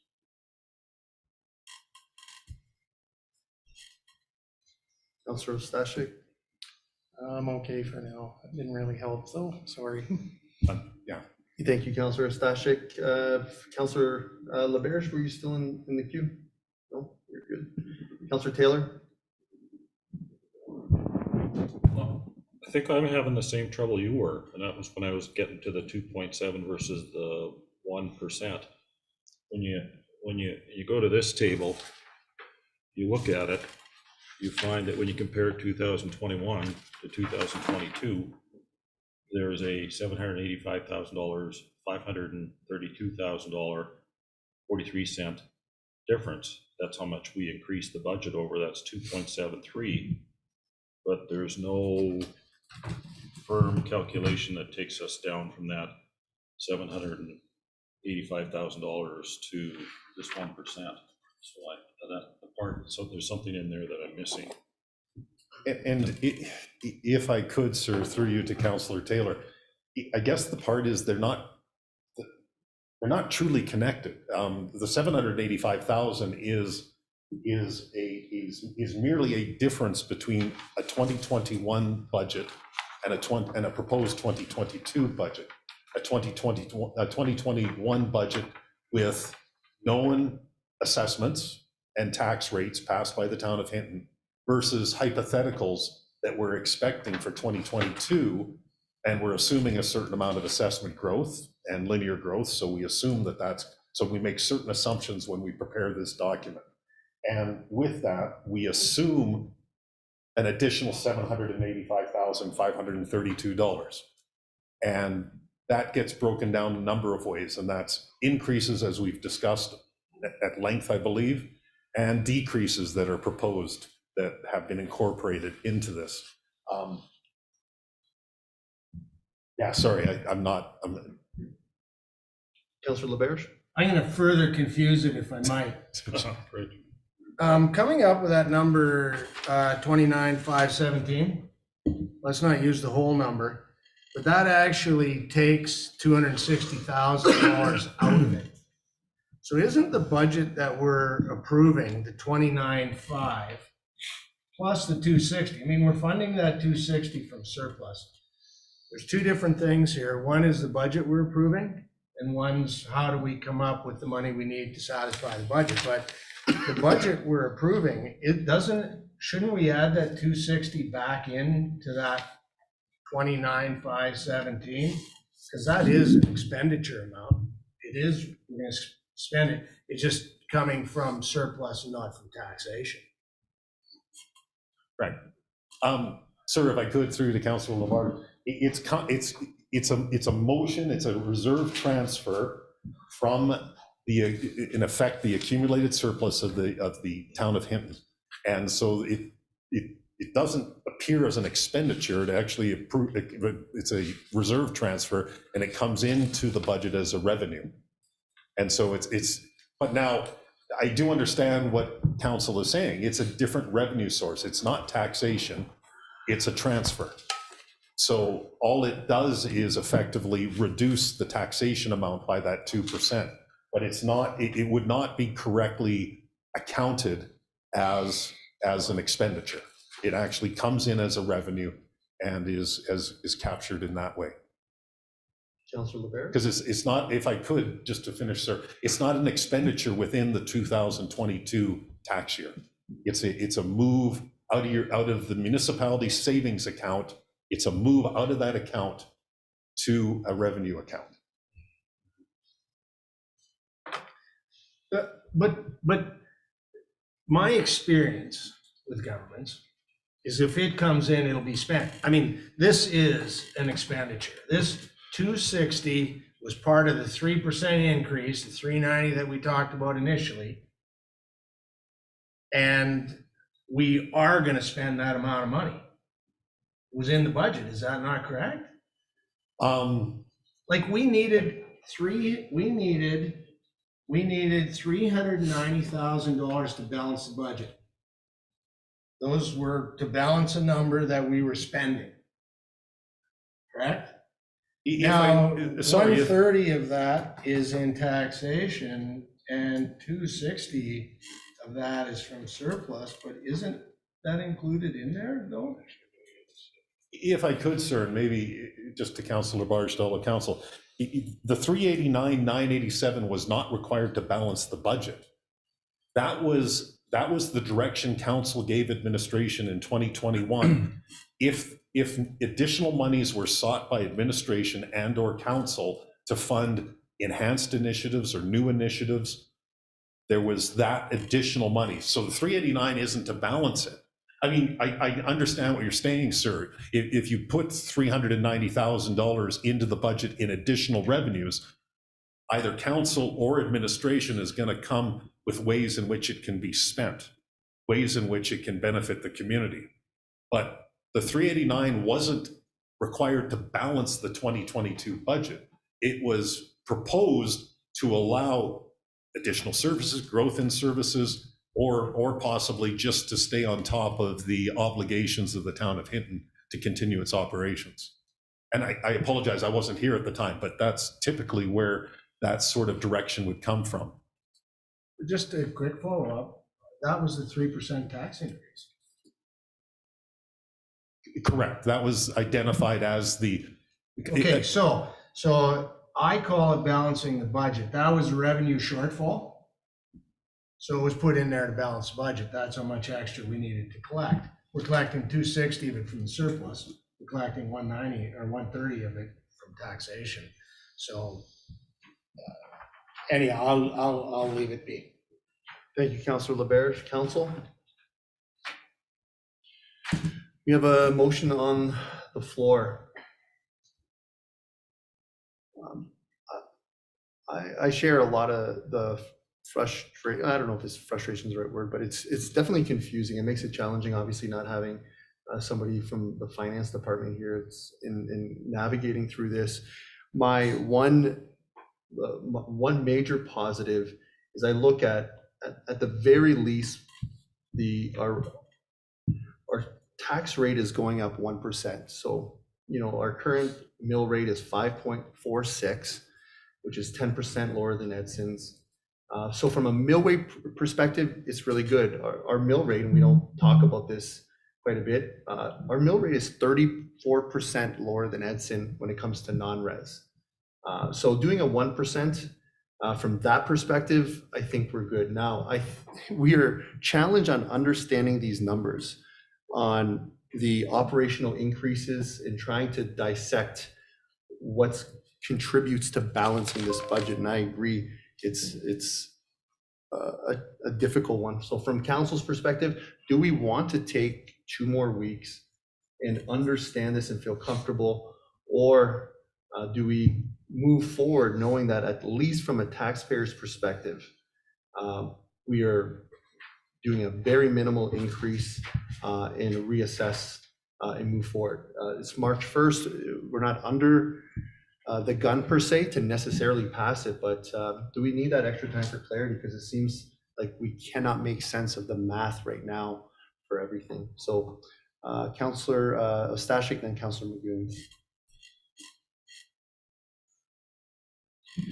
Thank you, Mayor Michaels. So, I mean, if I was completely confident that we were looking at a 1% tax increase, I'd have no problem voting in favor of this today. My challenge is I can't get my head around how the difference between the 2021 approved operating budget of $28,731,697 compared to the 2022 proposed operating budget of $29,517,229.43, which is a difference of $785,532.40, can equate to an additional tax revenue requirement of $129,750.43. The difference is $785,500. So how does that equate to an additional tax requirement of 130,000? That's what I can't get my head around. So if I may, and I definitely don't know this inside out, but the problem with that line to me is that it includes the transfers. So if you look, that's why I don't love the number 29,500,000. That includes your transfers to reserves. And if you look back at 2015, 2016, we had operating expenditures and transfers much higher. So when you look at it that way, it's like, wow, after 5 years in inflation and everything, our budget is much lower. The challenging part is it includes all the transfers. And those transfers of how much we spend on capital and how much is put into reserves affects that line, which is super confusing, and we haven't used it in years past. So to quantify it is challenging. So to me, I don't even like that number because it doesn't tell you what operations went up, and it doesn't really tell you how much we're putting into reserves, which is less than years before, and it's challenging. So my focus is, administration is saying our mill rate will go up from 5.46% on this budget proposed, and we still have to wait in another 8 weeks for it to come through the tax rate bylaw. Will go up 1%. So our mill rate should be about 5.6% on this budget. So I don't know if I'm helping, but the transfers part is confusing this line to make up the shortfall of $500,000.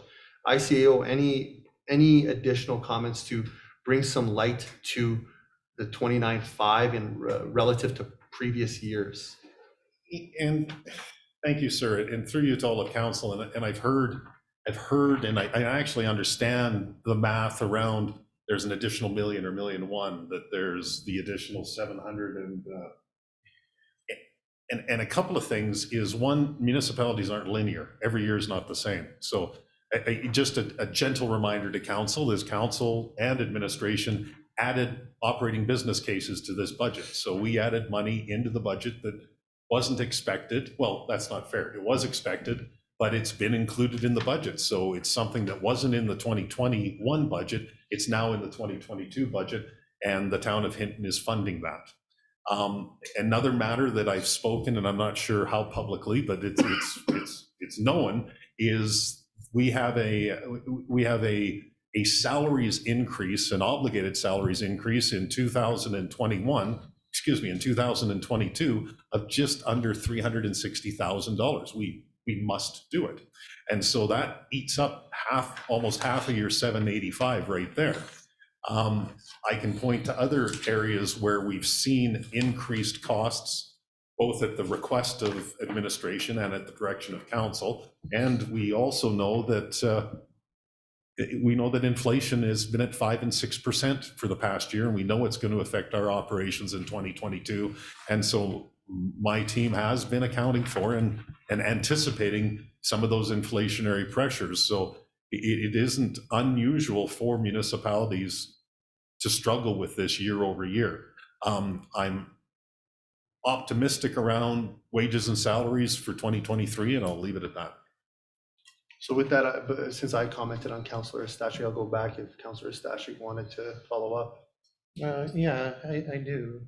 I appreciate that it's not linear and that the requirements change year upon year.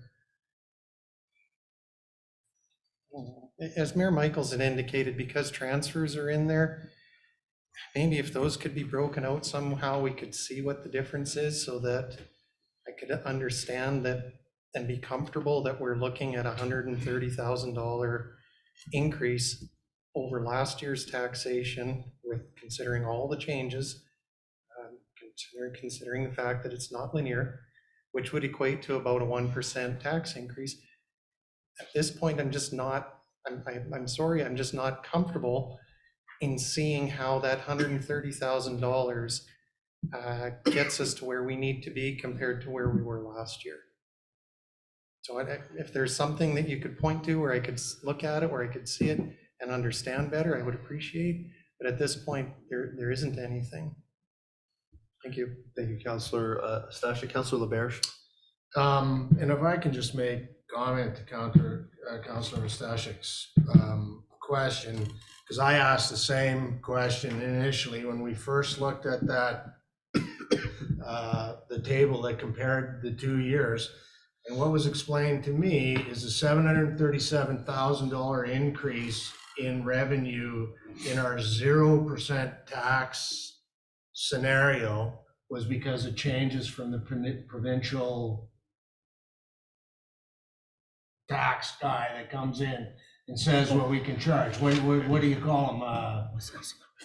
But my understanding was increase in linear taxation, that number equated $737,000. That was the increase in revenue at 0% increase, if that makes any sense.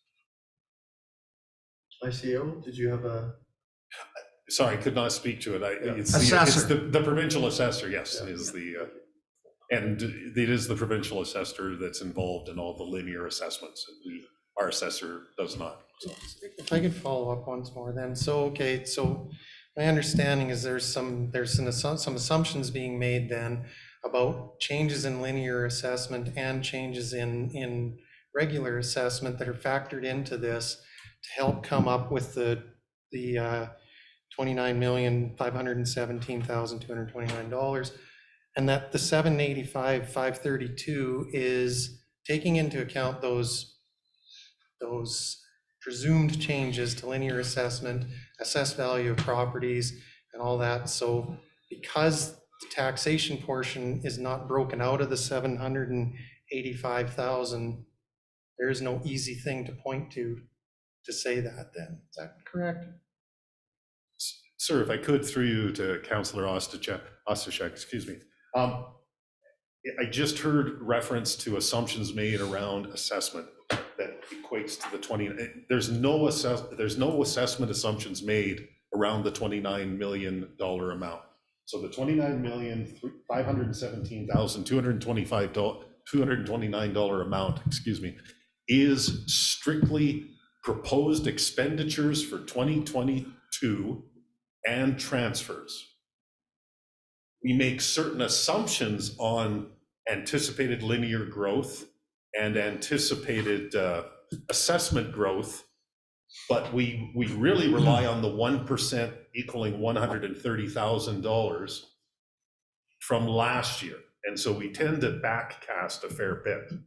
And futurecast, we anticipate that we'll do better in that area because of expected growth. But there's nothing driving the $29 million number around assessments. It is strictly anticipated expenditures, either contractual, anticipated, obligated, or expected by the town of Hinton. I do see Sir Ruth is with us, and I don't know, Ruth, can you save me? Is there anything you can add to the discussion here?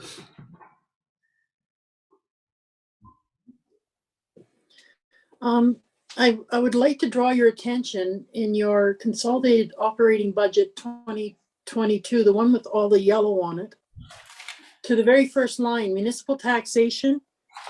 There is an anticipated increase of $737,000 in change.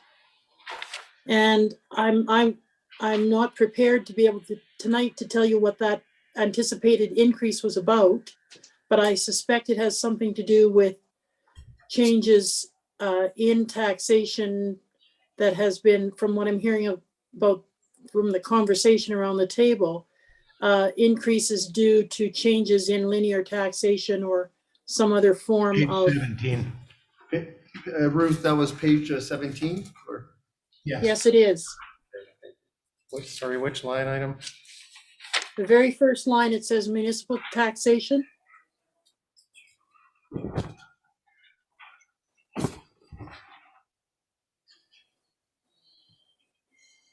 So you're seeing an increase in the budget in 2022 from $18,114,000 in change to $18,851,000 and change.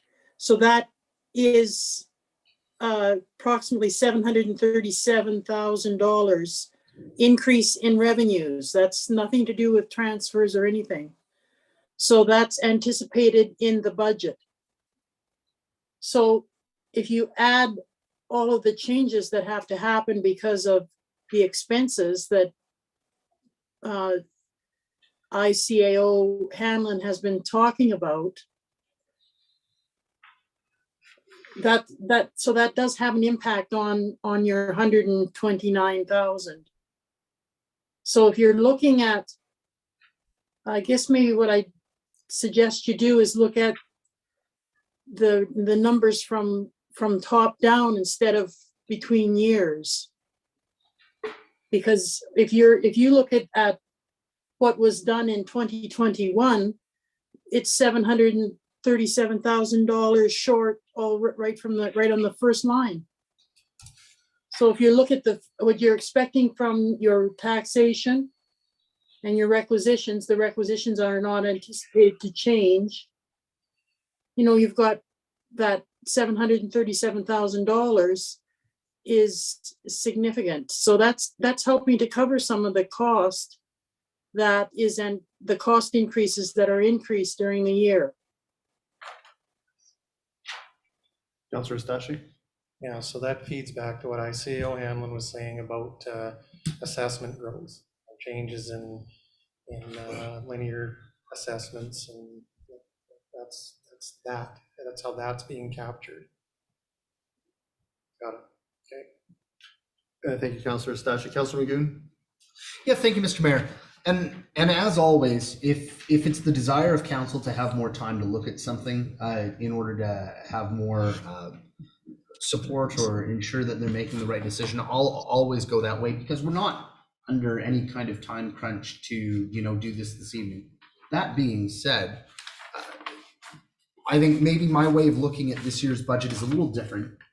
We've gone through the budgetary process from beginning to now. We've tried to wrap our heads around the spending, the increases and decreases to each department, as well as an incorporation of the various changes and additions in terms of projects that we've considered on a case-by-case basis. And for myself, what it really comes down to is the bottom line for this year when we're going to pass this budget. And I know that ultimately, if we pass the budget with the amount of 29,517,000, et cetera, that we're very much looking at a need to increase taxation, by approximately 1% in order to take in that much money in total to take care of the budget for this year. I'm supportive of that tonight. However, and I do want to express some appreciation to Councillor Taylor. We've had a number of conversations about the town and spending, and what are our long-term goals in being efficient and transparent in terms of how we spend money as an organization. And again, I want to stress that it was Councillor Taylor who's had these conversations with me, and I think it's the right way to look at things. We have to ask ourselves as a town, are we spending efficiently, and are we spending in the right way, being guardians of the public trust and the public purse? And I think that's a longer term conversation that we need to have moving into the next year. That being said, I think we can tackle both of those things separately. I think we can pass a budget tonight, knowing that the net impact to our citizens is approximately 1%. But moving forward, we really do need to make sure that we are spending wisely and that we're being efficient and responsible with the public purse. So just for myself, that's where I stand. Thank you, Councillor Magoon. Councillor Taylor? I think Ruth helped me quite a bit. So I was using the wrong starting point. I was using 785 as a starting point and trying to come up with like 1% increase. But really what we're talking about is an increase in taxation. So we should be looking at the net municipal taxation increase, which was 737. And then if you deduct the numbers we talked about, the 300,000, the 25,000, and the 260,000, you get awful close to the number that we're talking about. Maybe not exactly, but pretty close to like 1%. Well, is that a fair way to think about it? It's sort of through you to Councillor Taylor. It's a great way to think about it, and I'm so glad Ruth helped me out.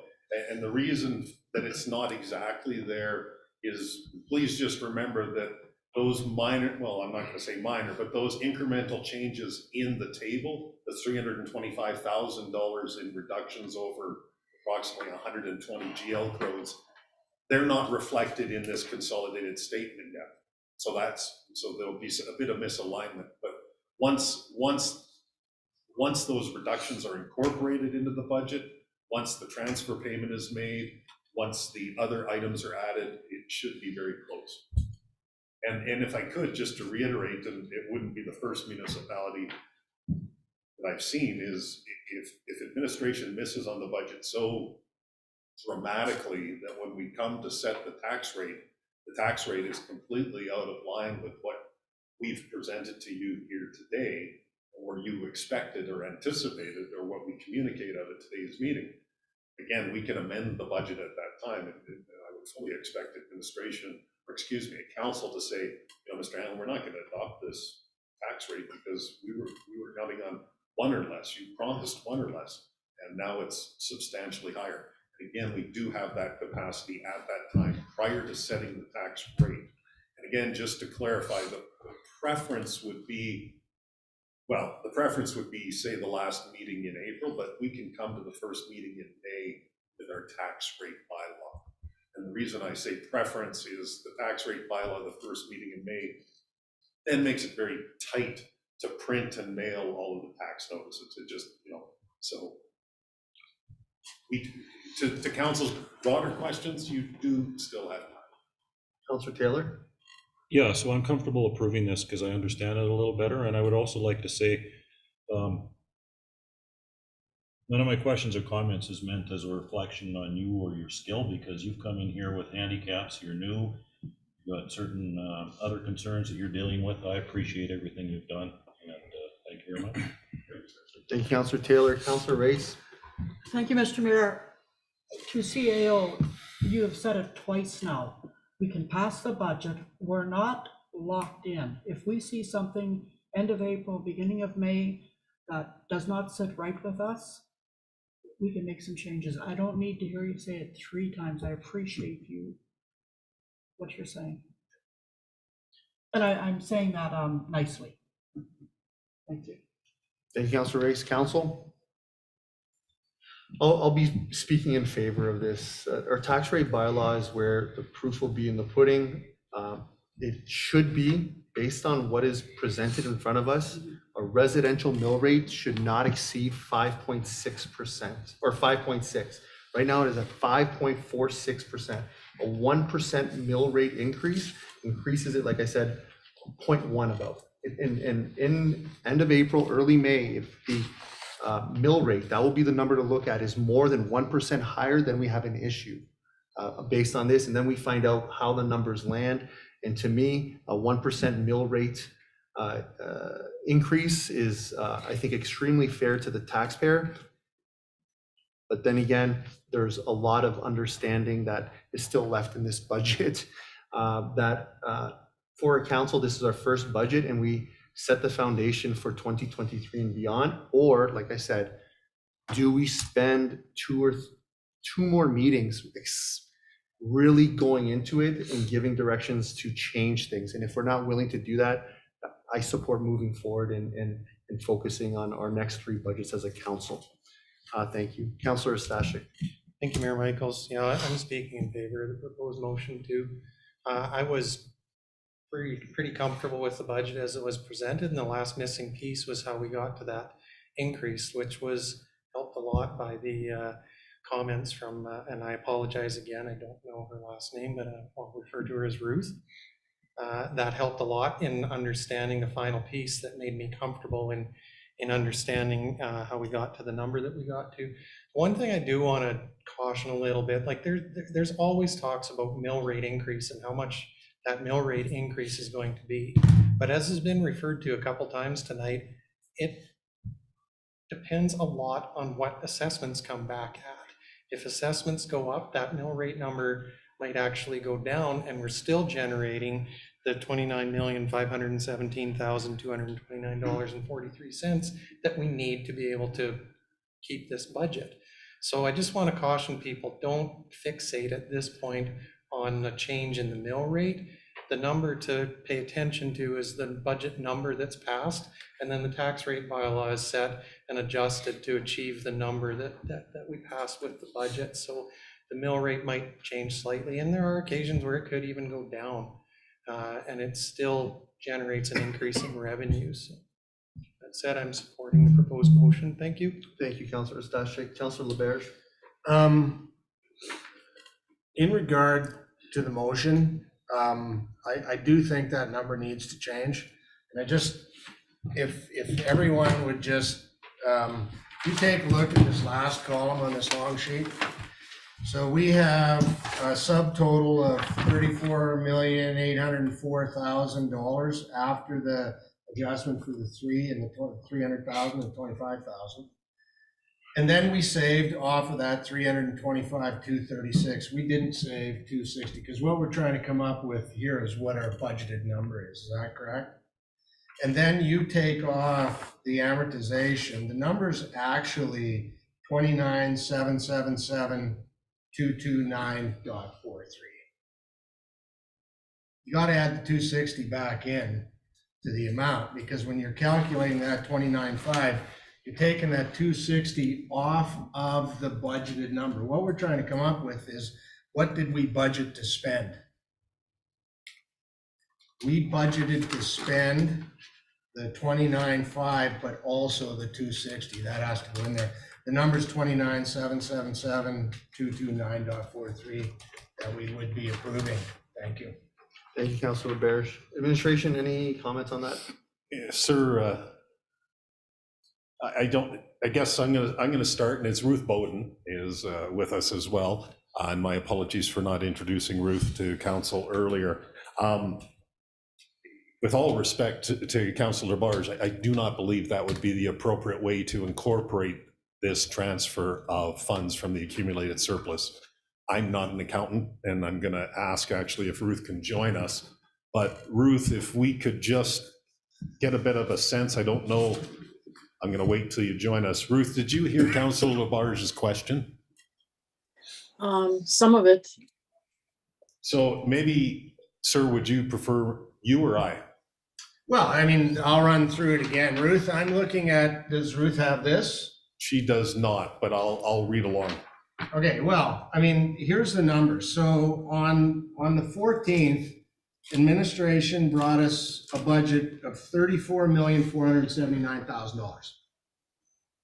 And then the transfer to reserves increase of 300, and an increase to the Historical Society of 25 grand to bring us to 34,800. Then we found savings of $325,000. We didn't find savings of $260,000. So what we're doing is approving the number we're going to spend. The 260 needs to be in there.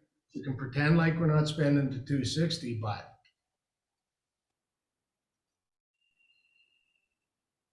Sir, if I could, and as well, so Ruth, the question is how to properly account for a $260,000 reserve from the yet to be finalized 2021 accumulated surplus.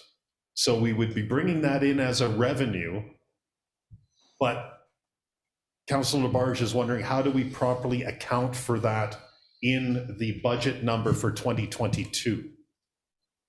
So what I would suggest is follow what Heather has, Heather has recommended, and don't muddy the water by trying to make one number all incorporate, because you've got motions, you've got other motions that are already putting numbers in. So what I would suggest is you might want to consider approving the base budget and then making sure that those other motions are brought forward so that you've got all of your motions as amendments to your base budget. That makes it easier for us in finance, because then we know what we're working with, and it's simpler because you guys have been talking about it now for a couple of months and making changes as we go along. Now they've been documented in your motions, so maybe Heather can jump in, and I don't know how to word it, but it would certainly be easier for administration to track it. And then you could probably end up with a bottom line number. But I don't know, Heather, have you got any, sorry, if I may, sorry, your worship, if I could ask her to jump in.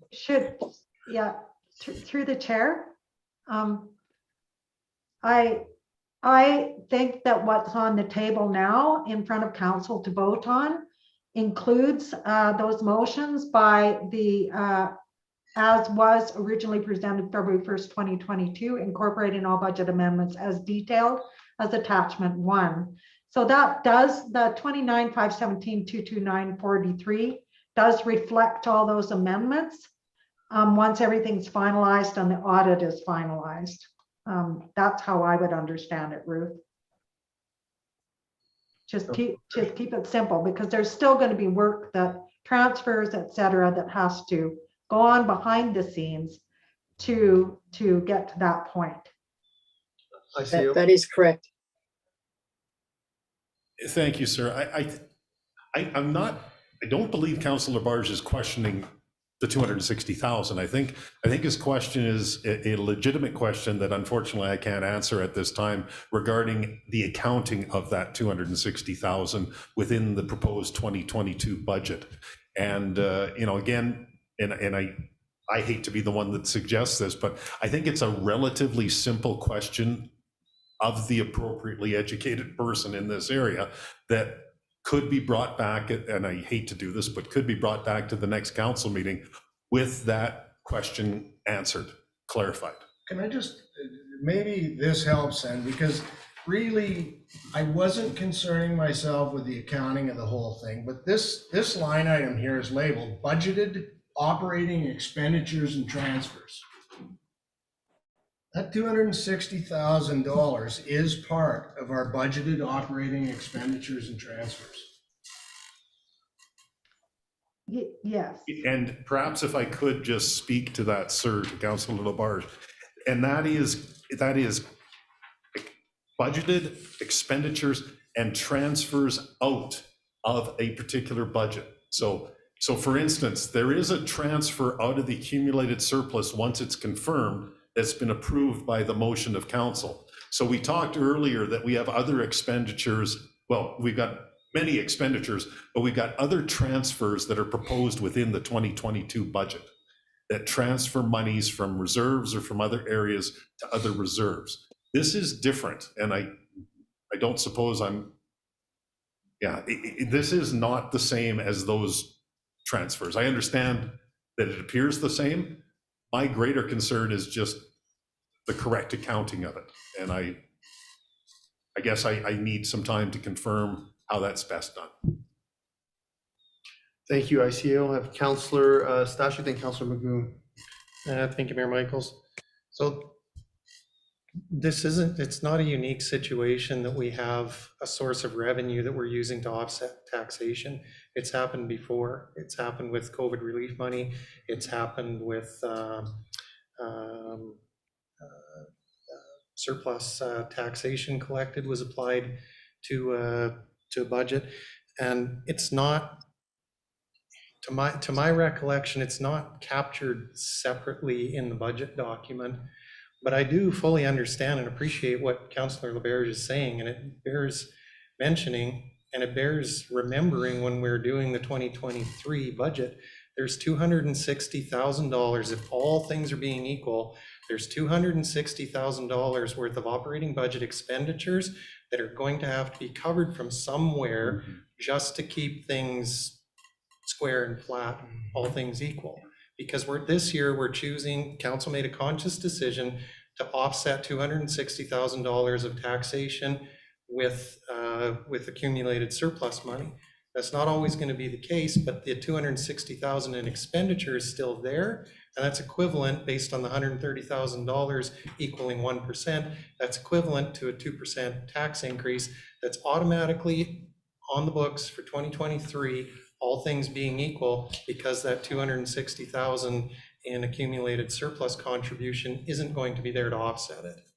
So that's definitely something we need to understand and remember as we move into 2023. Thank you. Thank you, Councillor Eustachio. Councillor Magoon? Yeah, thank you, Mr. Mayor. Thank you, Councillor Eustachio, because I think that really highlights, I think, the principle behind what Councillor Labarge's concern is, and I don't want to speak for him, so I apologize if I'm missing the mark. And really, I think the word that hasn't been used yet is the difference between accounting versus philosophy. And I think what we're highlighting here is that next year, you still have to account for the fact that this $260,000 this year came from a transfer out of reserves, but where are you getting that from next year? Because if we're gonna budget for a base budget next year that's the same, you now either have two options. You continue to take money out of reserves, or you're gonna find that $260,000 from elsewhere or not spend $260,000. Those are, and I think perhaps that's where the concern is from, is again, that philosophy is where is that coming from?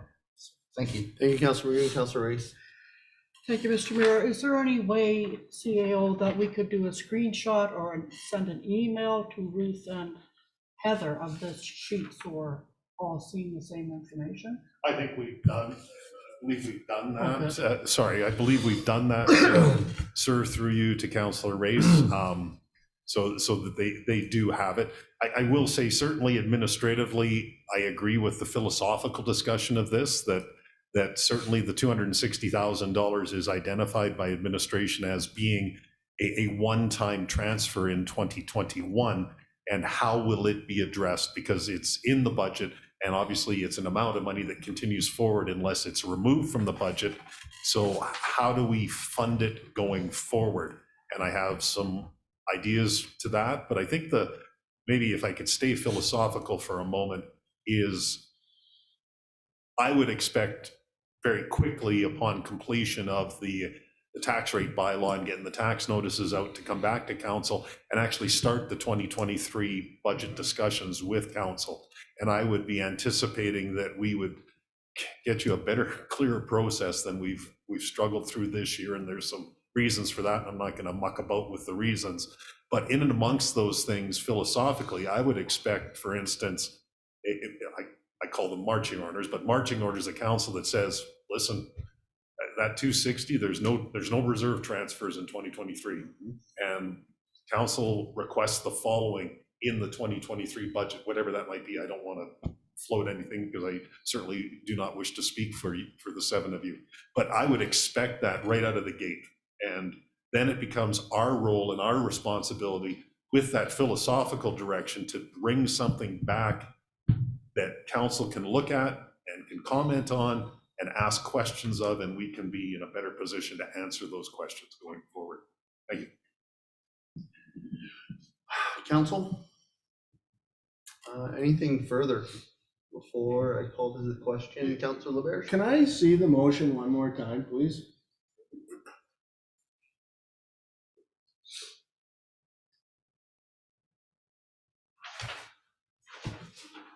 So, again, I'm gonna take one last push at this because I can't support it because I think the number's wrong. I think it's 29,777.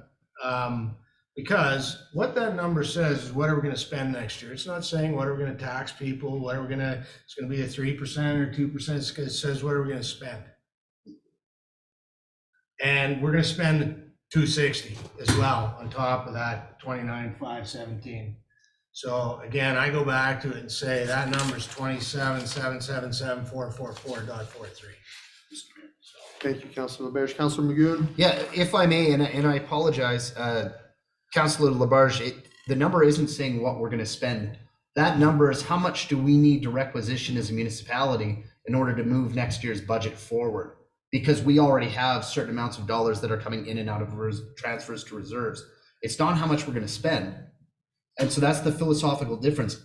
Philosophically, you're right. We're going to spend an additional $260,000 because that's being spent to offset taxation to the citizen. I agree with you there, but this is an accounting practice. How much do we need to requisition as a town in order to make operations next year happen? That's the difference. It's an accounting question versus a philosophical question. So I respectfully, having gone through this previously that there's a difference there. Legally, there's a difference. We have to obey accounting standards, and this is accounted for in such a way that this is the way it's worded.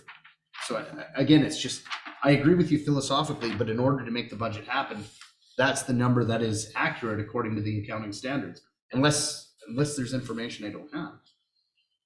Just one point of clarification, the 29 million is not the requisition amount, though. I don't know if that was your intent. No, Okay, not at all. Okay, perfect. Our requisition amount based on this budget for municipal taxation is 13 million something. Right. For those. Council? Anything further before I call this to question? Seeing none?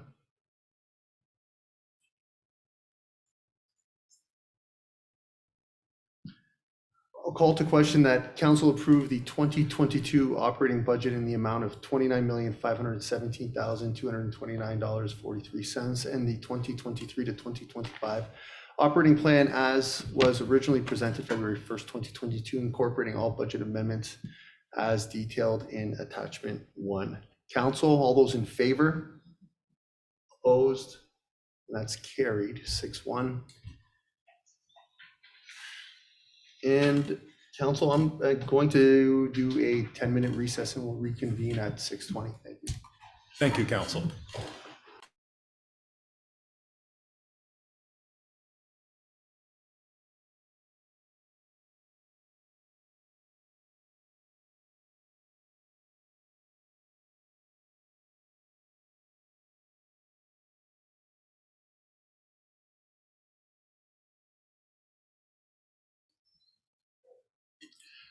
Good evening, everyone. I'd like to reconvene this meeting at 6:23. Council, before we move on, anything else for item 6.1 for this evening? Seeing none, thank you, administration and council, for that. We'll move on to 6.2, bylaw 1168, lease guarantee Hinton Golfing Society, MD 2439, interim CAO Hanlon. Thank you, sir. We are on page 24 of council's agenda package. This is bylaw number 1168, lease guarantee Hinton Golfing Society. And Ms. Weber is with us, and she is the author, and she will take us through this, and she and I will be available for any questions. Debbie, thank you. Thank you, CAO Hanlon, through to the chair, to council. I don't have a tremendous amount to add in addition. The report you saw last week only regarding the bylaw on February 22nd, a request for decision report was presented to council to review the draft bylaw. There were no suggested changes to the bylaw as a result of that meeting. Council passed a motion that committee direct administration to bring the bylaw 1168 lease guarantee Hinton Golfing Society for first reading to the regular meeting on March 1st as presented, and that committee direct administration to schedule a public hearing at the regular council meeting on April 5 in the council chambers to hear public comments on bylaw 1168 lease guarantee for the Hinton Golfing Society. This is for the purchase of 60 brand new golf carts for the golf course. If you have any questions, I'd like to just open it up now for council to ask any questions they feel. Thank you, administration. I have Councilor Magoon. Thank you, Mr. Mayor. I'd like to make a motion that council give bylaw number 1168, lease guarantee Hinton Golfing Society, first reading. Thank you, Councilor Magoon. Council, you have a motion on the floor. Oh, sorry, Mr. Mayor, and if I may, because I believe the public hearing would be necessary, I also will include the that the council direct administration to schedule a public hearing at the regular council meeting on April 5th, 2022 in the council chambers to hear public comments on bylaw number 1168, lease guarantee Hinton Golfing Society. Thank you. Thank you, Councilor Magoon. Council, we have a motion on the floor. Councilor Stashik. Thank you, Mayor Michaels. I have a question for administration before this is called the question. So a couple times I've heard this referred to as agreement to purchase golf carts. I just want to make sure I understand it correctly, that this is a lease agreement with an option to purchase at the end of the lease agreement. That option can be exercised for $2,500 per cart to buy them out. And if they choose not to, then they can just go back to the leasing company. And that neither the Hinton Golfing Society or the town of Hinton technically has ownership of them until the termination of the lease and the buyout for the remaining value of the carts. Is that correct? CO Hanlon? Thank you, sir. Thank you, sir. I will actually defer that question to Ms. Weber, and I believe she has the answer for that. Thank you, CAO Hanlon, through to the chair to council. Yes, Councillor Ostashik, you're correct. The lease is a guarantee by the town that the Hinton Golfing Society can enter into a lease. So we're jointly entering into that lease agreement. And you're correct, we would not own those carts until we paid out the lease agreement at the end of the term, which would be a 6-year term at this point, just because of the payment plan. But they would be considered an asset of the town at the end. Okay, thank you. Thank you. Councillor Stashik and administration. I have Councillor Hawes and Councillor Taylor. Thank you, Mr. Mayor. Just a quick question, I guess, about timelines, because I remember back in December, there was a crunch for, getting the order in. Now we're looking at, meeting of April to have then a public hearing meeting. Is there any concerns that way in regards to the time frame? Or was it just they needed some guarantee moving forward so that they could put the order in? Could you speak to that? Administration. Sir, I will ask, I don't know, Ms. Weber, can you answer Councillor Hawes's question? Yes, thank you, CAO Hanlon, through to the chair to council. Thank you, Councillor Hawes, for the question. Yes, at that time, they just needed to be able to get into the queue for the ordering of the carts so that we could get that underway. Without that, we would be looking at a longer and longer timeline to receive the carts. So yes, and the leasing company has been in correspondence with us closely and also with Ruth in finance, and they are waiting for us to just proceed with the bylaw. And once the bylaw is approved, then they know that they'll receive their paperwork so that they can move forward with funding. Yeah. Did that answer the question, Councillor Hawes? Absolutely. And just if I could, one more quick follow-up. So just hypothetically, I mean, I don't perceive this, but if it weren't to pass, there is that penalty, unfortunately, though, of what was it, $1,000 or $1,500 or something like that, unfortunately, if we were to not go forward with the agreement, correct? That is correct. And I don't know if that fine amount or that administrative penalty would change or had an expiry on it, not to my knowledge. And it hasn't been communicated to us from the leasing company that there would be an expiry on that. So to my knowledge, it would still be $1,500 at the very outside if we were to cancel the order. Okay, thank you. Thank you, Mr. Thank you. Thank you, Councillor Hawes. Councillor Taylor. Can you refresh my memory? Did we approve the agreement with the Golf Society yet?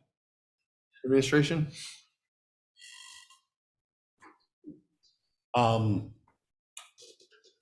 Sorry, sir, through you to Councillor Taylor to Ms. Weber, and she has the answer for that.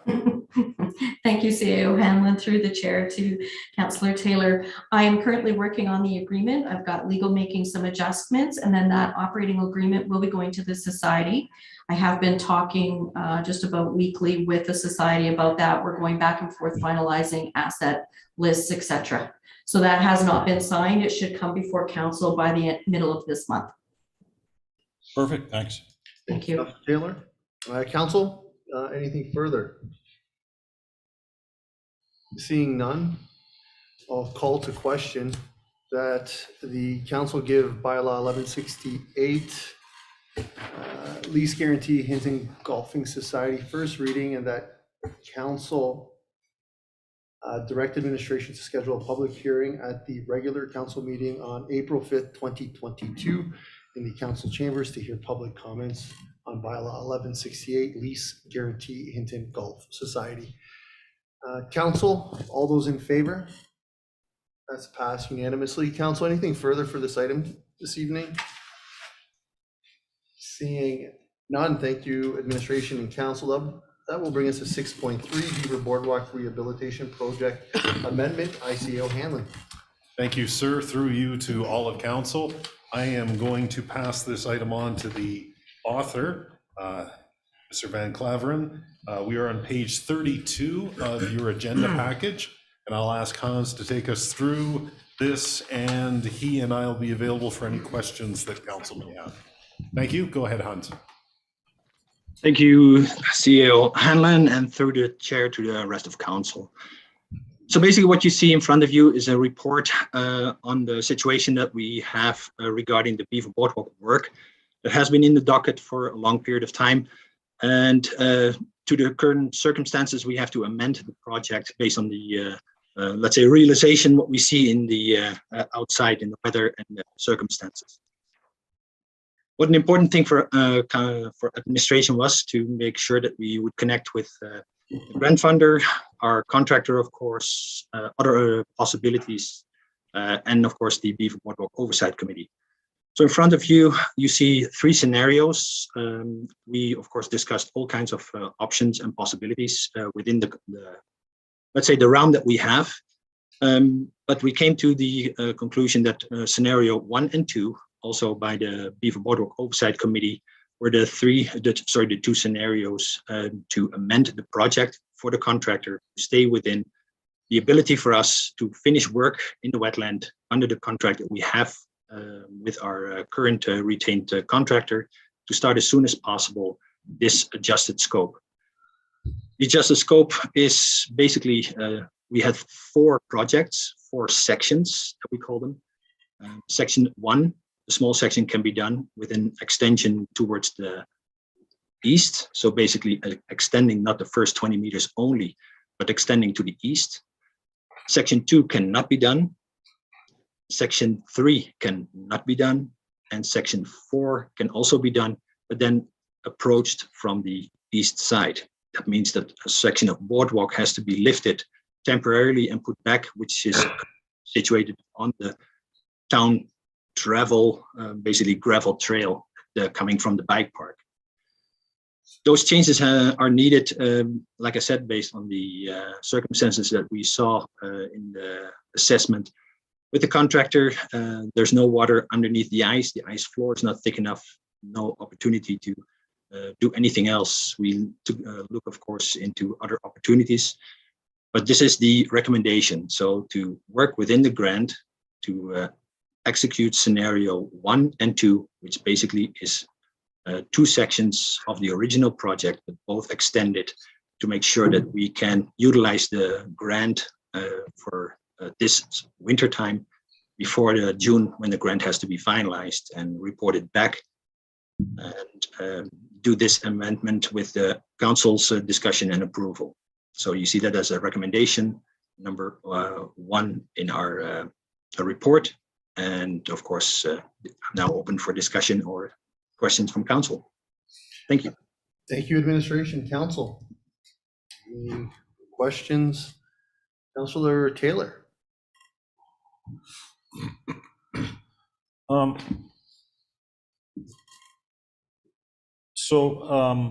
Maybe I'll generally tell you my concern, and then you can go to the pictures and show me in more detail what you're doing.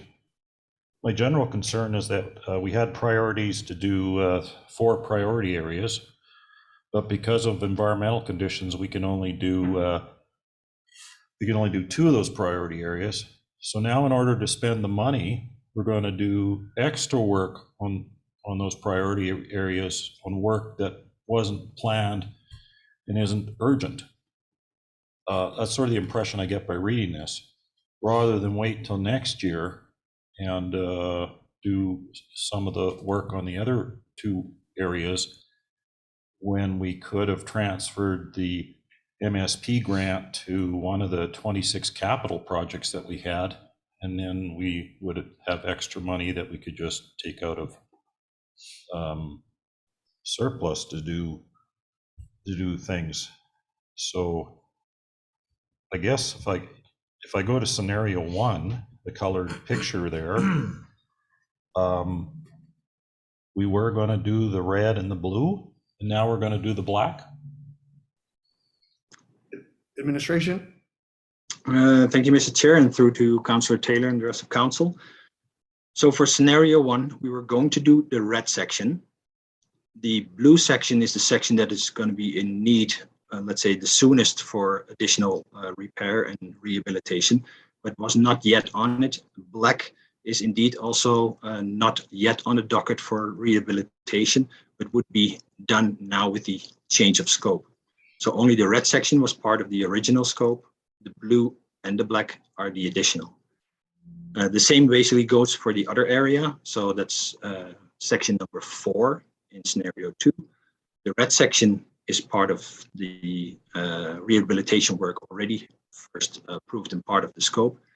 But the blue section, and then basically goes over into black, is the additional section that has to be done to approach that area, and we're not part of the scope yet. The opportunity, of course, to take a look into could other projects be, let's say, swapped in for this MSP grant. That has been, of course, let's say, looked at for us as administration together with the grant funder. It has to be projects that are finalized before June 1st, when the grant funding is already extended from the past December. And they have to match, of course, the criteria of the grant. So there's no shelf-ready projects that we could straight away swap in, would meet the criteria for the grant funder to approve. Thank you. Councillor Taylor? That's good for now. Thank you, Councillor Taylor. Councillor Stashik? Thank you, Mayor Michael. So if I could just add to something that Mr. Van Claveren had said. If the budget that has been set aside for the Beaver Boardwalk rehabilitation is diverted to another project, one of the other issues there is it puts the town at risk for civil action from the contractor. There is a contract in place, and if that were the case, the contract could be considered to be frustrated, and that would open the door to potential civil action for breach of contract on behalf of the contractor. So there's some risk in doing that as well. Thanks. Thank you, Councillor Stashik. Councillor Taylor? Yeah, just to follow up for that, even if the work was done next year, like when we signed this contract and we say we're going to do this work subject to the environmental conditions, and those environmental conditions might be this year or next year. So the environmental conditions aren't good to do the work this year, so we'll do it next year. I'm not saying that we would give the money away and say goodbye to the money. They would go towards some project, and then we would, money that we save from that project, we would direct to this so that we can get priority areas done that we want done, rather than areas that we don't need to get done. Councillor Stashik? Yeah, if I could follow up on that.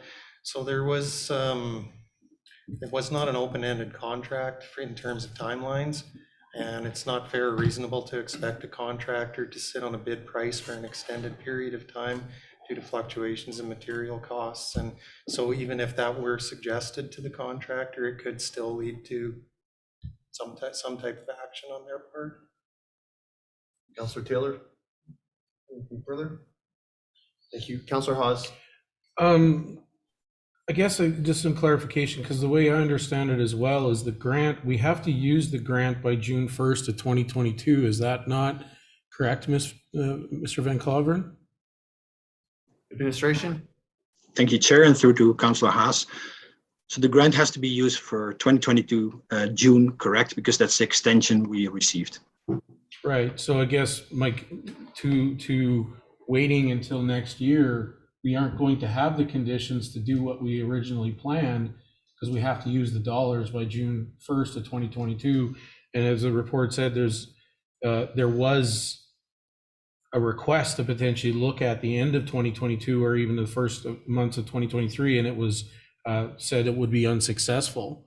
So, I mean, this seems to be the only alternative right at this point, due to the fact that, you know, the environmental conditions aren't going to allow to use this grant for the winter of 2022 or 2023. So,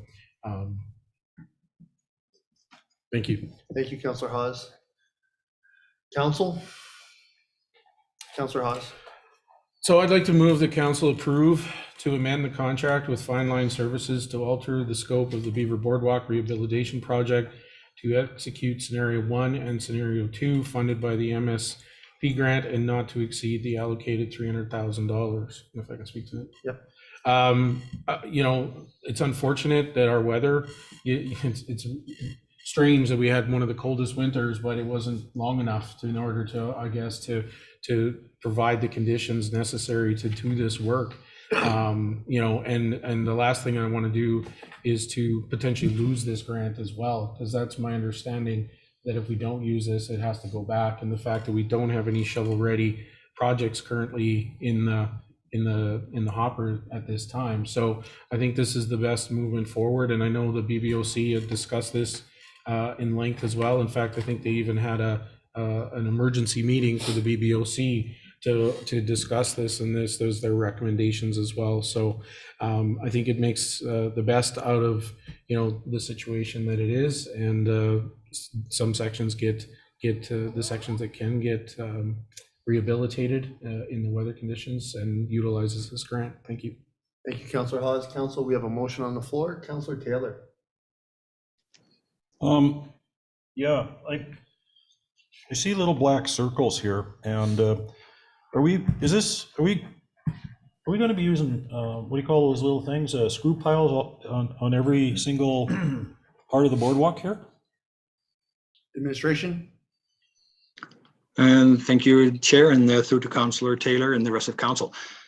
So yes, the sections that are going to be redone, rehabilitated, are going to be done with screw piles. So this project and this, let's say, items that are being done with the grant and how it's been tendered out, those are screw pile rehabilitation. So the old pile goes out and the screw pile goes in. May I have a follow-up? So my understanding is that there's a very considerable cost to using screw piles everywhere as opposed to using the wooden posts. And we've already seen that the wooden posts in a lot of cases will last 25, 15 years for sure in some of these cases. Some of these were built in 2007 and it's now 2022, so that's 15 years. And the engineer says the screw piles will last 25, maybe they'll go to 50 years. So if we're using screw piles everywhere, what's the difference in cost? Like, is that, when you use a screw pile, is that double, 3 times, 4 times the cost? And does it more than make up for the difference in the life? Because I worry if we go for screw piles everywhere that we're doing with this project, as seems to be the case, that we might turn this into a $4, $5, $6 million project, whereas there could be sections that aren't frost heaving that have lasted 15 years. And I mean, some of these sections are right here in front of us. They haven't frost heaved, and yet we're going to replace them with a screw pile. So I wonder if you could speak to how using screw piles are going to affect the cost over the whole project. Administration. And the difference in costs. Thank you, Mr. Chair, and then through to the Council. So yes, this has been, of course, discussed by Council when the first report came out from, it's a couple of years ago, of course, ISL, when the whole Beaver Boardwalk was reassessed. At that moment, the discussion and the direction was already made for a rehabilitation project to be on screw piles. The longevity of this change from wooden posts to screw piles has to do, of course, with shifting and lowering the cost of maintenance. So that's factored in over there. The cost per screw pile, of course, is significantly different than a wooden post, but the, let's say, maintenance work over time and the replacement will, let's say, level out. When we gave that as for Council's consideration in calculations back, I think it's about 2 years ago, it would be over the lifetime of the boardwalk, pretty much similar, the same cost of rebuilding it as on wooden, instead of rebuilding it right now, rehabilitating on screw piles. Could you be more specific on the difference in the costs, particularly between materials and installations for screw piles versus wood posts? Thank you, and through to Council. Of course, we can give that, let's say, more deep information later on as well. It's not part of this report. It's been part of the reports that came earlier and part of the tender process. So for middle posts, of course, the cost is different, but we can provide as requested by council. Councillor Taylor? So I'll get that number later. Yes, we can provide it for sure. Thank you very much. Thank you, Councillor Taylor. I have Councillor Eustache, then Councillor Hawes. Just one clarifying thing. I believe the life expectancy of the screw piles is up to 75 years, actually. So that was part of the reason that the original Beaver Boardwalk committee recommended the installation of screw piles, because it's it can be a lot less frequency to have to disturb the wetland to get into to do piling replacement if it's on screw piles. So the understanding is, of course, it's significantly more money, but over the long term, maintenance can be kept to replacing and repairing the decking and not having to actually go into the wetland with heavy equipment to change out screw pilings. Sorry. Thank you. Thank you, Councillor Eustache. I have Councillor Hawes and Councillor Magoon. No, that's what I was gonna say. Thank you, Councillor Magoon. Thank you, Mr. Mayor. And just to build on that too, is that was part of the approval process received from AEP, was the consideration that by utilizing helical screw piles, is that it over the long term reduces the amount of interaction with the wetland, which is one of the reasons why they pre-approved the screw piles as part of that design process. Thank you. Thank you, Councillor Magoon. Council, you have a motion on the floor. Any further debate, questions, comments? Seeing none. I'll call to question that council approve to amend the contract with Fine Line Services to alter the scope of the Beaver Boardwalk Rehabilitation Project to execute Scenario 1 and Scenario 2 funded by the MSP grant and not to exceed the allocated $300,000. Council, all those in favor? Opposed? And that is passed 6-1. Council, anything further for this item? Seeing none, thank you, administration and council. That'll bring us to 6.4, debenture borrowing bylaw 1167, Bhutan Land Development, ICAO Hanlon. Thank you, sir. Through you to all of council. I'm on page 39 of council's agenda package. Come on. This is the debenture borrowing bylaw number 1167, the Bhutan Land Development. And I believe that both Ruth Bowden and Scott Kovach are with us and prepared to take us through this report and available to answer any questions regarding the grant. Excuse me, the debenture, sorry. Ruth?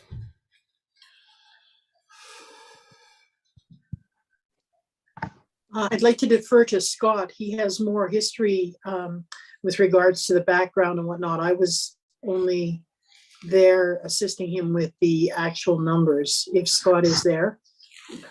I am, thank you. And I apologize, my camera's not working. So CEO Hanlon through to council. It is my pleasure to present to you this evening the recommendations for the debenture borrowing bylaw number 1167, the Bhutan Land Development.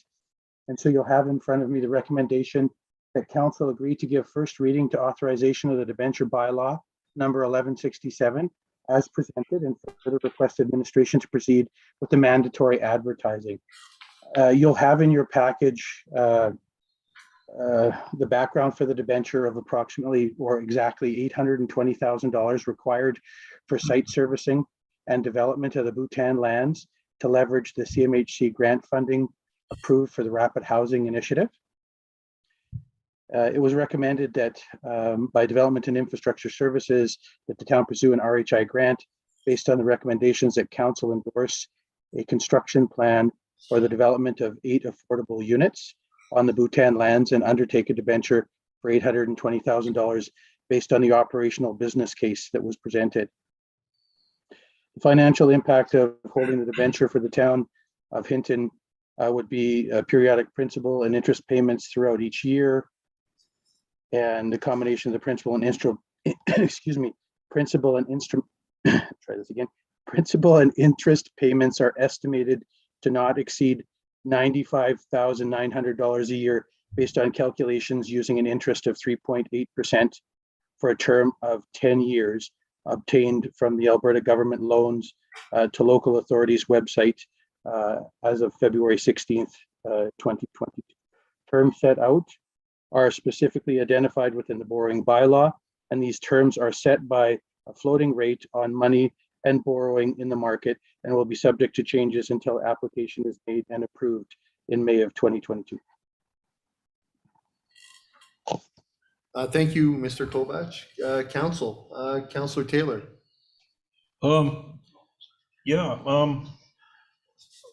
My comfort with this project was somewhat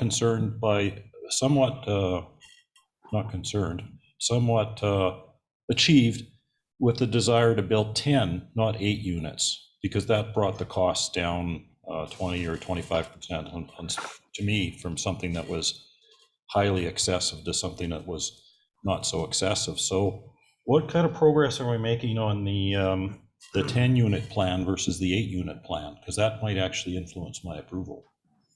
Administration? CEO Hanlon through to council, specifically Councillor Taylor. In discussions throughout the process for this project, we had identified that our legal requirements based on the grant contribution from CMHC is a minimum of 8 units. We are not limited to that. We can build as many units as is available based on the budget that was provided through the grant. And so we're now proceeding because we have a project manager to go to a design build. And at that point in time, the request will be specifically made so that we can build at least 8 units, but not limited to 8 units. And we're using a process that's basically reversing the typical situation where we're asking them to deliver for us the largest amount of units for the price, not just to deliver 8 units at a price. Does that answer your question, Councillor Taylor?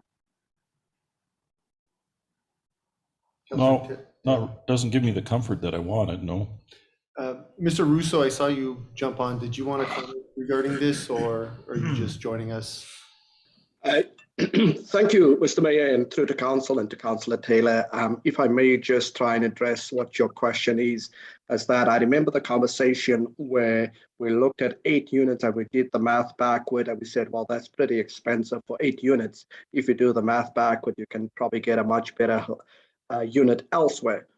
So as Mr. Kovach added, that we now have the project manager appointed that is now moving forward with the 3 proponents that have initially participated in the design concept. So at this stage, we are recommending and requesting that we would like to see the competition to come back with not 8 units, but to maximize and to tell us how many they can fit in.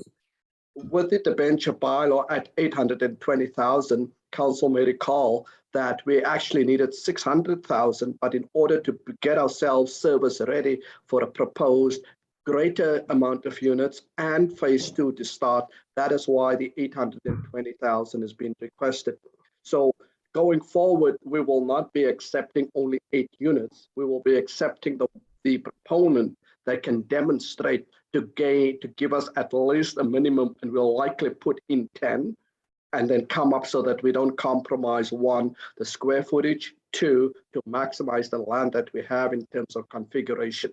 So hopefully that adds some level of one can say confirmation that we will not be ending up with 8 units unless there are development constraints to that, but council will see the concept design before we pull the trigger to go ahead. So Taylor? One follow-up. So I know we're just going to do the first reading of this anyways. So by the time we get to the second and third reading, we should have a firmer idea of that. Administration? Yeah, so through to the chair, Mr. Mayor, to Councillor Taylor, yes, we should, because the grant has been allocated, so the funds are available for us to go ahead. The 820 is not contingent upon us going ahead with design concept and profile confirmation. Councillor Taylor, are you good? Yeah, that's fine. Thank you. Perfect. Thank you. I have Councillor Hawes and Councillor Race. Yeah, so I'd like to move, Mr. Mayor, that council agree to give first reading of authorization of debenture bylaw 1167 as presented and further request administration proceed with the mandatory advertising. And if I may, I'm excited about this to get this project moving. This is part of the, the part of the process to get it moving. I just have one quick question to administration in regards to proceed with mandatory advertising. What does that, because I know in the past, when we did bylaws, we had to have a specific date and everything. This is worded different. What is the mandatory advertising? Administration? Sir, if I could, through you to Councillor Hawes, it is a different advertising regime, and I will ask either Scott or Ruth, whoever feels most comfortable responding, to let us know what the advertising requirements for the debenture borrowing are. CEO Hanlon, I would defer to Ruth as this is her area of expertise. So the advertising is required for 2 weeks after first reading, at which time a public meeting will be held. So we're aiming for April the 5th, which is the same evening as the previous bylaw that we spoke about tonight. There'll also be a public meeting for that. So if I may, does that need to be included like other, where we then have to arrange or pick a date for a public hearing if there's a public hearing needed? Administration? If I could, sir, and that was actually going to be one of my questions to Ruth. Ruth, is it a public meeting or a public hearing for the debenture borrowing? And I'm assuming since it's a bylaw, it requires a public hearing. No, a public meeting is sufficient. Okay. And if I could, you mentioned the 2 weeks of advertising. Will our advertising indicate April 5th as that meeting date? Yes.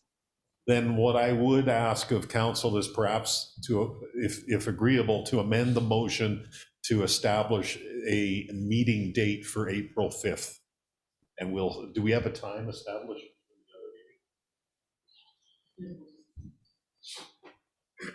So we'll work with that if agreeable to Councillor Hawes. Yeah, I would agree. And if you could word it the way it would work well, if it's present and further request administration set up a public hearing meeting for April 5th, 2022, that'll be fine if that wording is sufficient. I think we're working on it. I believe we're working on it right now. Okay. And we may just keep the language broad enough. I'm a little concerned when I hear bylaw that it may require a public hearing versus just a public meeting. So we'll investigate and confirm that, and we will construct the bylaw correctly and the advertising correctly. Thank you, administration. Councillor Race. I'll step down. Thank you. Councillor Race, Councillor Taylor, then Councillor Estache.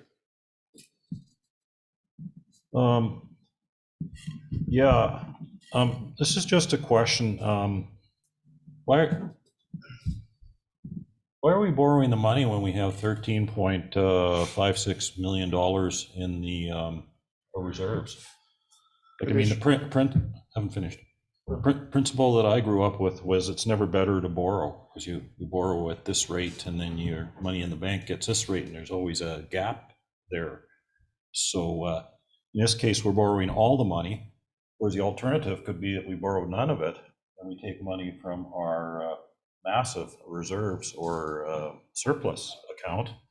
And then there's the in-between option, which I think is an option, and that's that part of the cost of this is for the current phase, and part of the cost of this was for a future phase, and some of that future phase might even be occurring in the next 2 to 3 years, where we'd be recouping some of that $200,000 or $300,000 to help pay off the $820,000. So why aren't we just borrowing the money we need for the first phase? So there's a few questions. Maybe if we could start with, why are we borrowing this versus taking it out of reserves?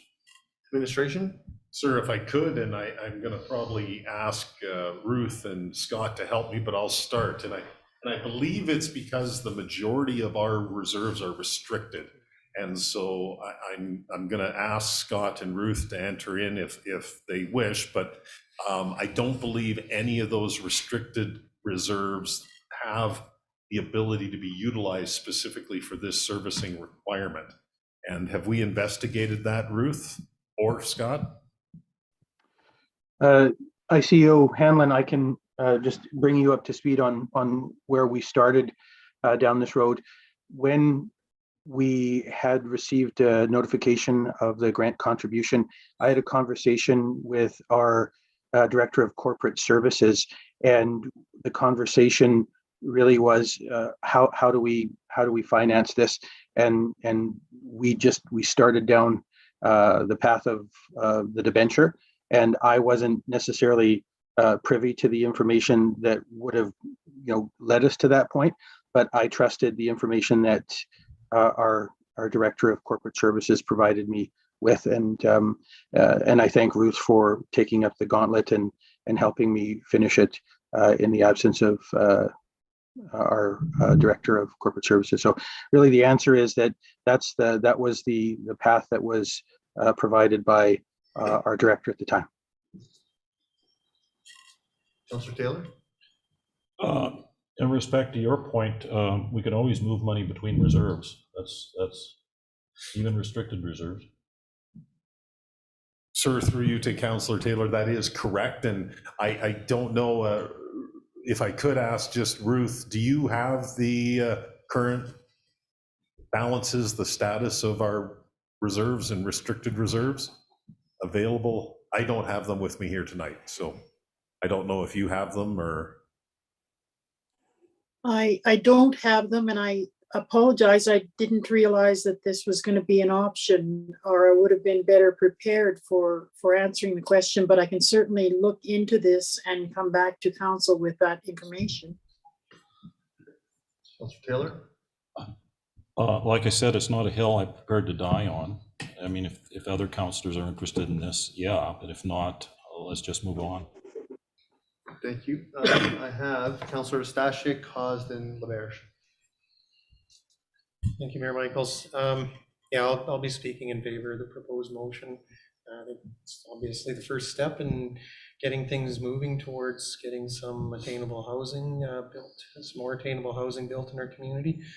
One thing I did want to address, though, is that in speaking to people and reading some comments online, though, people have expressed the concern to me that $3 million total between the debenture amount and the grant from CMHC seems like a lot of money to build 8 or 10 small homes.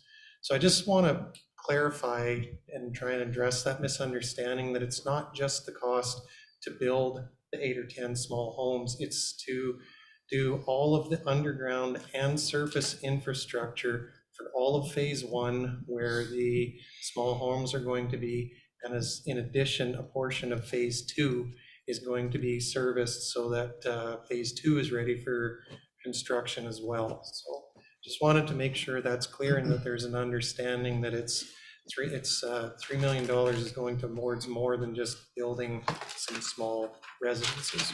Thank you. Thank you, Councillor Stashik. Councillor Haas and LaBerge?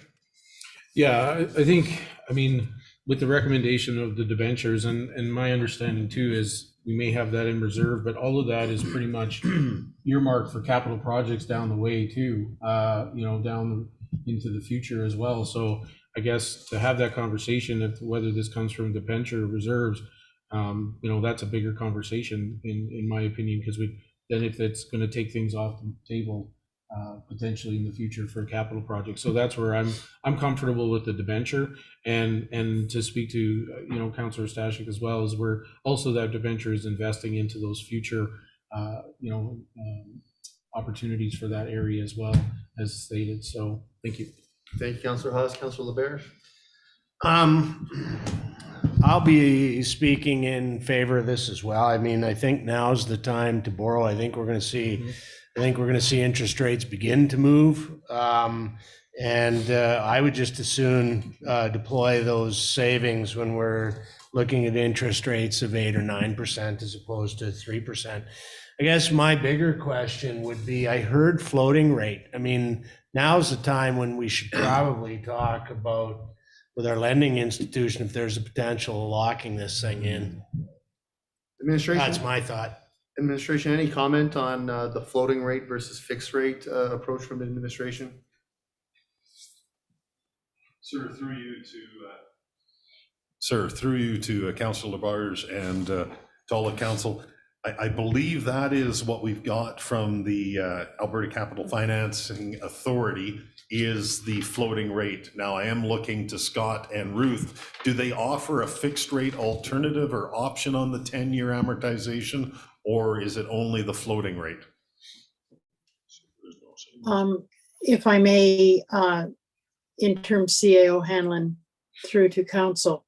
The floating rate that I was talking about was the interest rate swaps that the Alberta government uses to buy the money in the market for use and provision to the municipalities for their different debenture uses. So as a small example, I went into the site on the 16th of February and came up with a 3.08 interest rate. When I went and checked it again on the 24th, it was sitting at 3.38 percent. So to agree with you, Councillor Labarge, it is time to start seriously thinking about locking that rate in. However, we can't do that until the debenture or till the bylaw is set in place and becomes a law. And I spoke with the finance folks today, and they said that even though we'll be 4 or 5 days behind the 30-day maximum that has to be followed for this debenture to become law, they will accept our application and we'll be fine to hit the deadline of April 29th. So the sooner we can get the bylaw passed, given all of the restrictions and different hoops we have to jump through to do that, then the sooner we can lock in that rate. Councillor LeBert? Perfect. I have a follow-up on that. So we're negotiating the rate after the bylaw will be approved, but in the motion it says as presented. So do we need like an amendment to it if we're looking at giving administration the option to lock in a fixed rate? Like if you guys can find a fixed rate at 3 point whatever percentage, it gives you that flexibility. The way it's worded now, as presented, it's going to be a 10-year floating rate. So if we can provide you flexibility to get into the best financial 10-year commitment, that's my concern with the way it's worded here. ICAO? Thank you, sir. If I could, I believe that, just to clarify Ruth's comments, that the Alberta Capital Finance Authority offers a fixed rate. It's just that based on what they're dealing with right now with going to market, that rate has increased in a fairly quick time from 3.08 to 3.38%. Unfortunately, administration cannot bind us to any borrowing at this time, as the debenture has to be approved first by council, the borrowing bylaws. So we can't commit to any funding until such a time as a community, for this purpose, we're authorized to do so. Thank you. Council, have anyone else in queue? Councillor Taylor? Yeah, so that's to confirm that we will fix in at a fixed rate. Because my concern would be that if we don't fix in at a fixed rate, then the interest we get on our demand notice savings deposits versus this loan would put us into a 16 to 20,000 per year extra cost that we wouldn't have to put in. But if interest rates rise, like Brian says, then we might not be faced with that. Administration? Sir, if I could, through you to Councillor Taylor, to all of council, we will certainly confirm that, and I'm going to also commit us in our advertising to advertise that we will be seeking fixed rate. We can't commit to an interest rate yet, but that we will be confirming in our advertising for the debenture that we will be seeking a fixed rate from the Alberta Capital Finance Authority. And I'll try to only belabor this one more time, but on page 39, these terms are set by floating rate on money and borrowing in the market and will be subject to change, which I assume the rates, until application is made to approve in May 2022. The motion speaks to as presented. So as long as that's reading that the and borrowing in the market will be subject to change allows administration to seek fixed, then I'm good. The way I read it though, it's a floating rate and the rates are subject. But if administration can, on the record, confirm that their interpretation of this is they can do floating or fixed, then I'm good. It's just odd that it only references floating. So, anyone else, council? Councillor Taylor? I'd feel more comfortable if you captured that in a motion. Administration, any recommendation, if that's the will of council, to have a fixed rate? Councillor Ostashik, actually, I'll go. Thank you, Mayor Michaels. I actually want to go to administration for some clarification, because I thought that the Alberta Capital Finance Corporation, like I've heard talk about negotiating rates and fixed and floating, and I want to go to administration because my understanding is it doesn't work that way with the Alberta Capital Finance Corporation, that they loan money to municipalities and they do it based on a fixed rate that's set at the time that the borrowing bylaw is put in place. There aren't options. It's just, here's your money, here's your rate. ICO?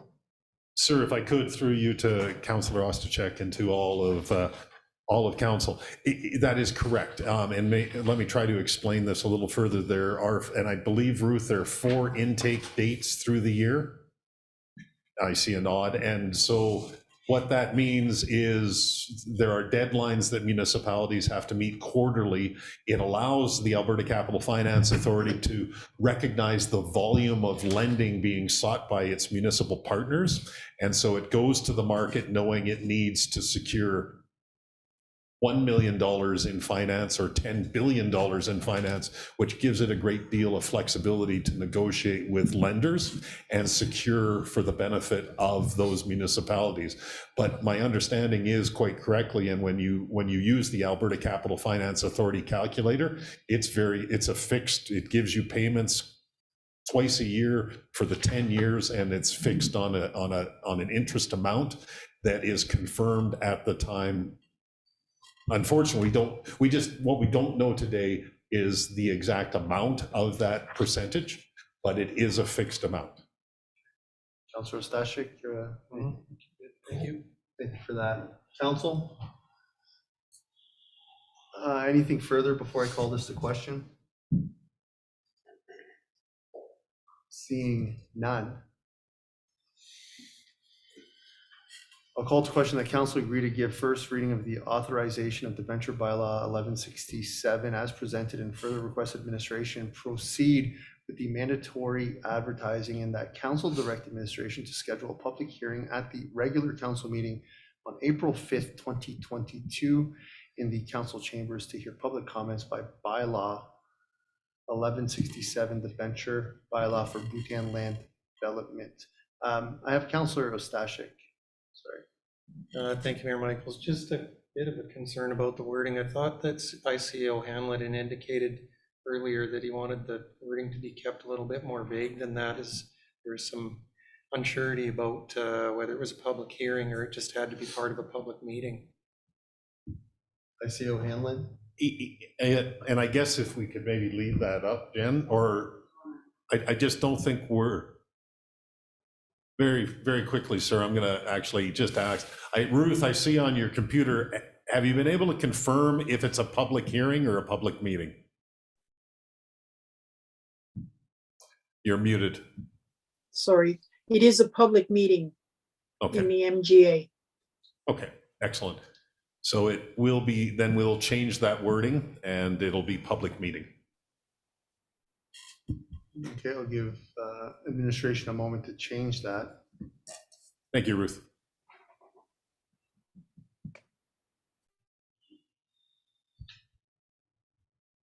Councillor Hawes, as we await. So just a quick question for procedurally, so if members of the public were to come and speak to it, because generally there, in other situations, there's a bylaw, there's a public hearing, it's a separate kind of thing, they can speak to it. In this case, it's going to be part of the agenda, but when we get to this part of the agenda in public, residents could potentially speak to this. Is that the process, or how does that work? Heather, if you want to join in on this, but I believe because the act is requesting a public meeting, it still will allow the individuals to speak to the matter. And having been involved in the past with debenture borrowing, residents could speak to the matter at council when it came forward. Ms. Thompson? You're correct. That is, if this is considered a non-statutory hearing, you could put in the words non-statutory, but yes, the public will be able to speak to this. And it will be a similar process to a public hearing. They would put in their questions in advance, likely. Will depend on how the advertisement is written. So if I may, are we protected if we just go with the original recommendation from administration and allow you the latitude? Yeah. We've heard public hearing, non-statutory public hearing, public meeting. Do we want to just maybe give a high, like the recommended action from administration previously didn't have all this other language? So I've heard three options tonight. I don't want to handcuff administration. If we go with the recommended action, that lets you proceed accordingly with whatever the mandatory advertising is. I just don't like where this is kind of going now. I think it's fine to leave it, just change the wording to meeting. It's fine to change the wording to that. Proceed with the mandatory advertising and that council direct administration to schedule the required public Meeting. meeting. Yeah, I think that will satisfy what's necessary, and then we will make sure the advertising is correct. And we don't need non-statutory in there, just add.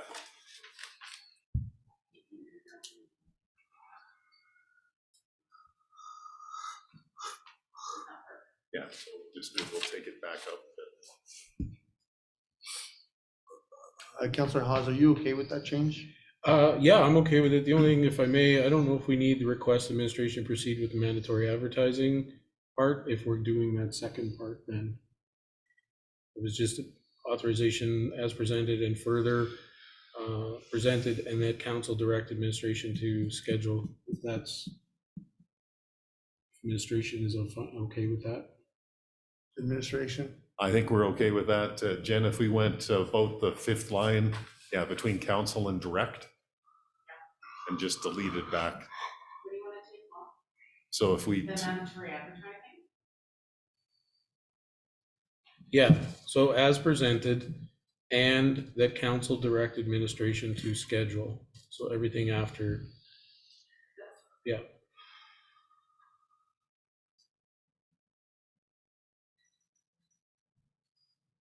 As long as administration is fine with that, but I thought it was kind of redundant. we're fine with that. We'll undertake the necessary advertising to Okay. it. Council, anything further for this? Seeing none, I'll call to question that council agree to give first reading of authorization of debenture bylaw 1167 as presented, and that council direct administration to schedule the required public meeting at the regular council meeting on April 5th, 2022 in the council chambers to hear comments on bylaw number 1167, debenture bylaw for Bhutan land development. Council, all those in favor? That's passed unanimously. Council, anything further for this item? Seeing none, that'll bring us to our reporting for this evening. And I will begin on my left with Councillor Ostashik. Thank you, Mr. Mayor. I have nothing to report this week. Thank you, Councillor Ostashik. Councillor Magoo? Nothing to report, Mr. Mayor. Thank you, Councillor Magoo. Councillor Hawes? Nothing to report. Thank you. Thank you, Councillor Hawes. Councillor Taylor? I participated in the Valley Business District conference call last night and was interested. And they're going to have next one's going to be an open house, probably at the soda shop at the drugstore. So that sounds intriguing. And there was something else. Oh, I attended training last week and found it okay, fairly rudimentary. Thank you, Councillor Taylor. Councillor Race? Thank you, sir. On Monday, I was able to attend the Grand Yellowhead, well, the GYPSD session. It was a 1-hour session in the afternoon. What I really appreciated was when they spoke about their mentoring program with new teachers. I thought that was extremely beneficial, and they say it's working very well. On Wednesday of last week, I attended the second corporate planning and finance training, and we do that again tomorrow night. And that's it. Thank you. Thank you, Councillor Race. Councillor LaBerge? Nothing to report, Mr. Mayor. Thank you, Councillor LaBerge. And for myself, just I attended the same training, looking forward to session 3. And I also was part of the GYPSD conversation, which was great to focus on what they're doing and also at the potential partnerships on sharing amenities within our community. And with that, I'll go on to our Chief Administrative Officer reporting. Thank you, sir. Through you to all of council. Very, very pleased to announce that the town of Hinton, and just started today, has organized a light display. This is a green square at the Centennial Building. That is the town's visitor center and the West Fraser Guild. This is to show the town's solidarity with the people of Ukraine. This light display will light up half an hour after sunset until each sunrise nightly, and that'll be until further notice. And certainly at this time, we stand in solidarity with the people of Ukraine, and it's a tough time, certainly for many of us. And my thanks for the council initiative on this. I will be forwarding, and I apologize, I'd hope to have a bit more information to council here tonight, and I hope to have some tomorrow.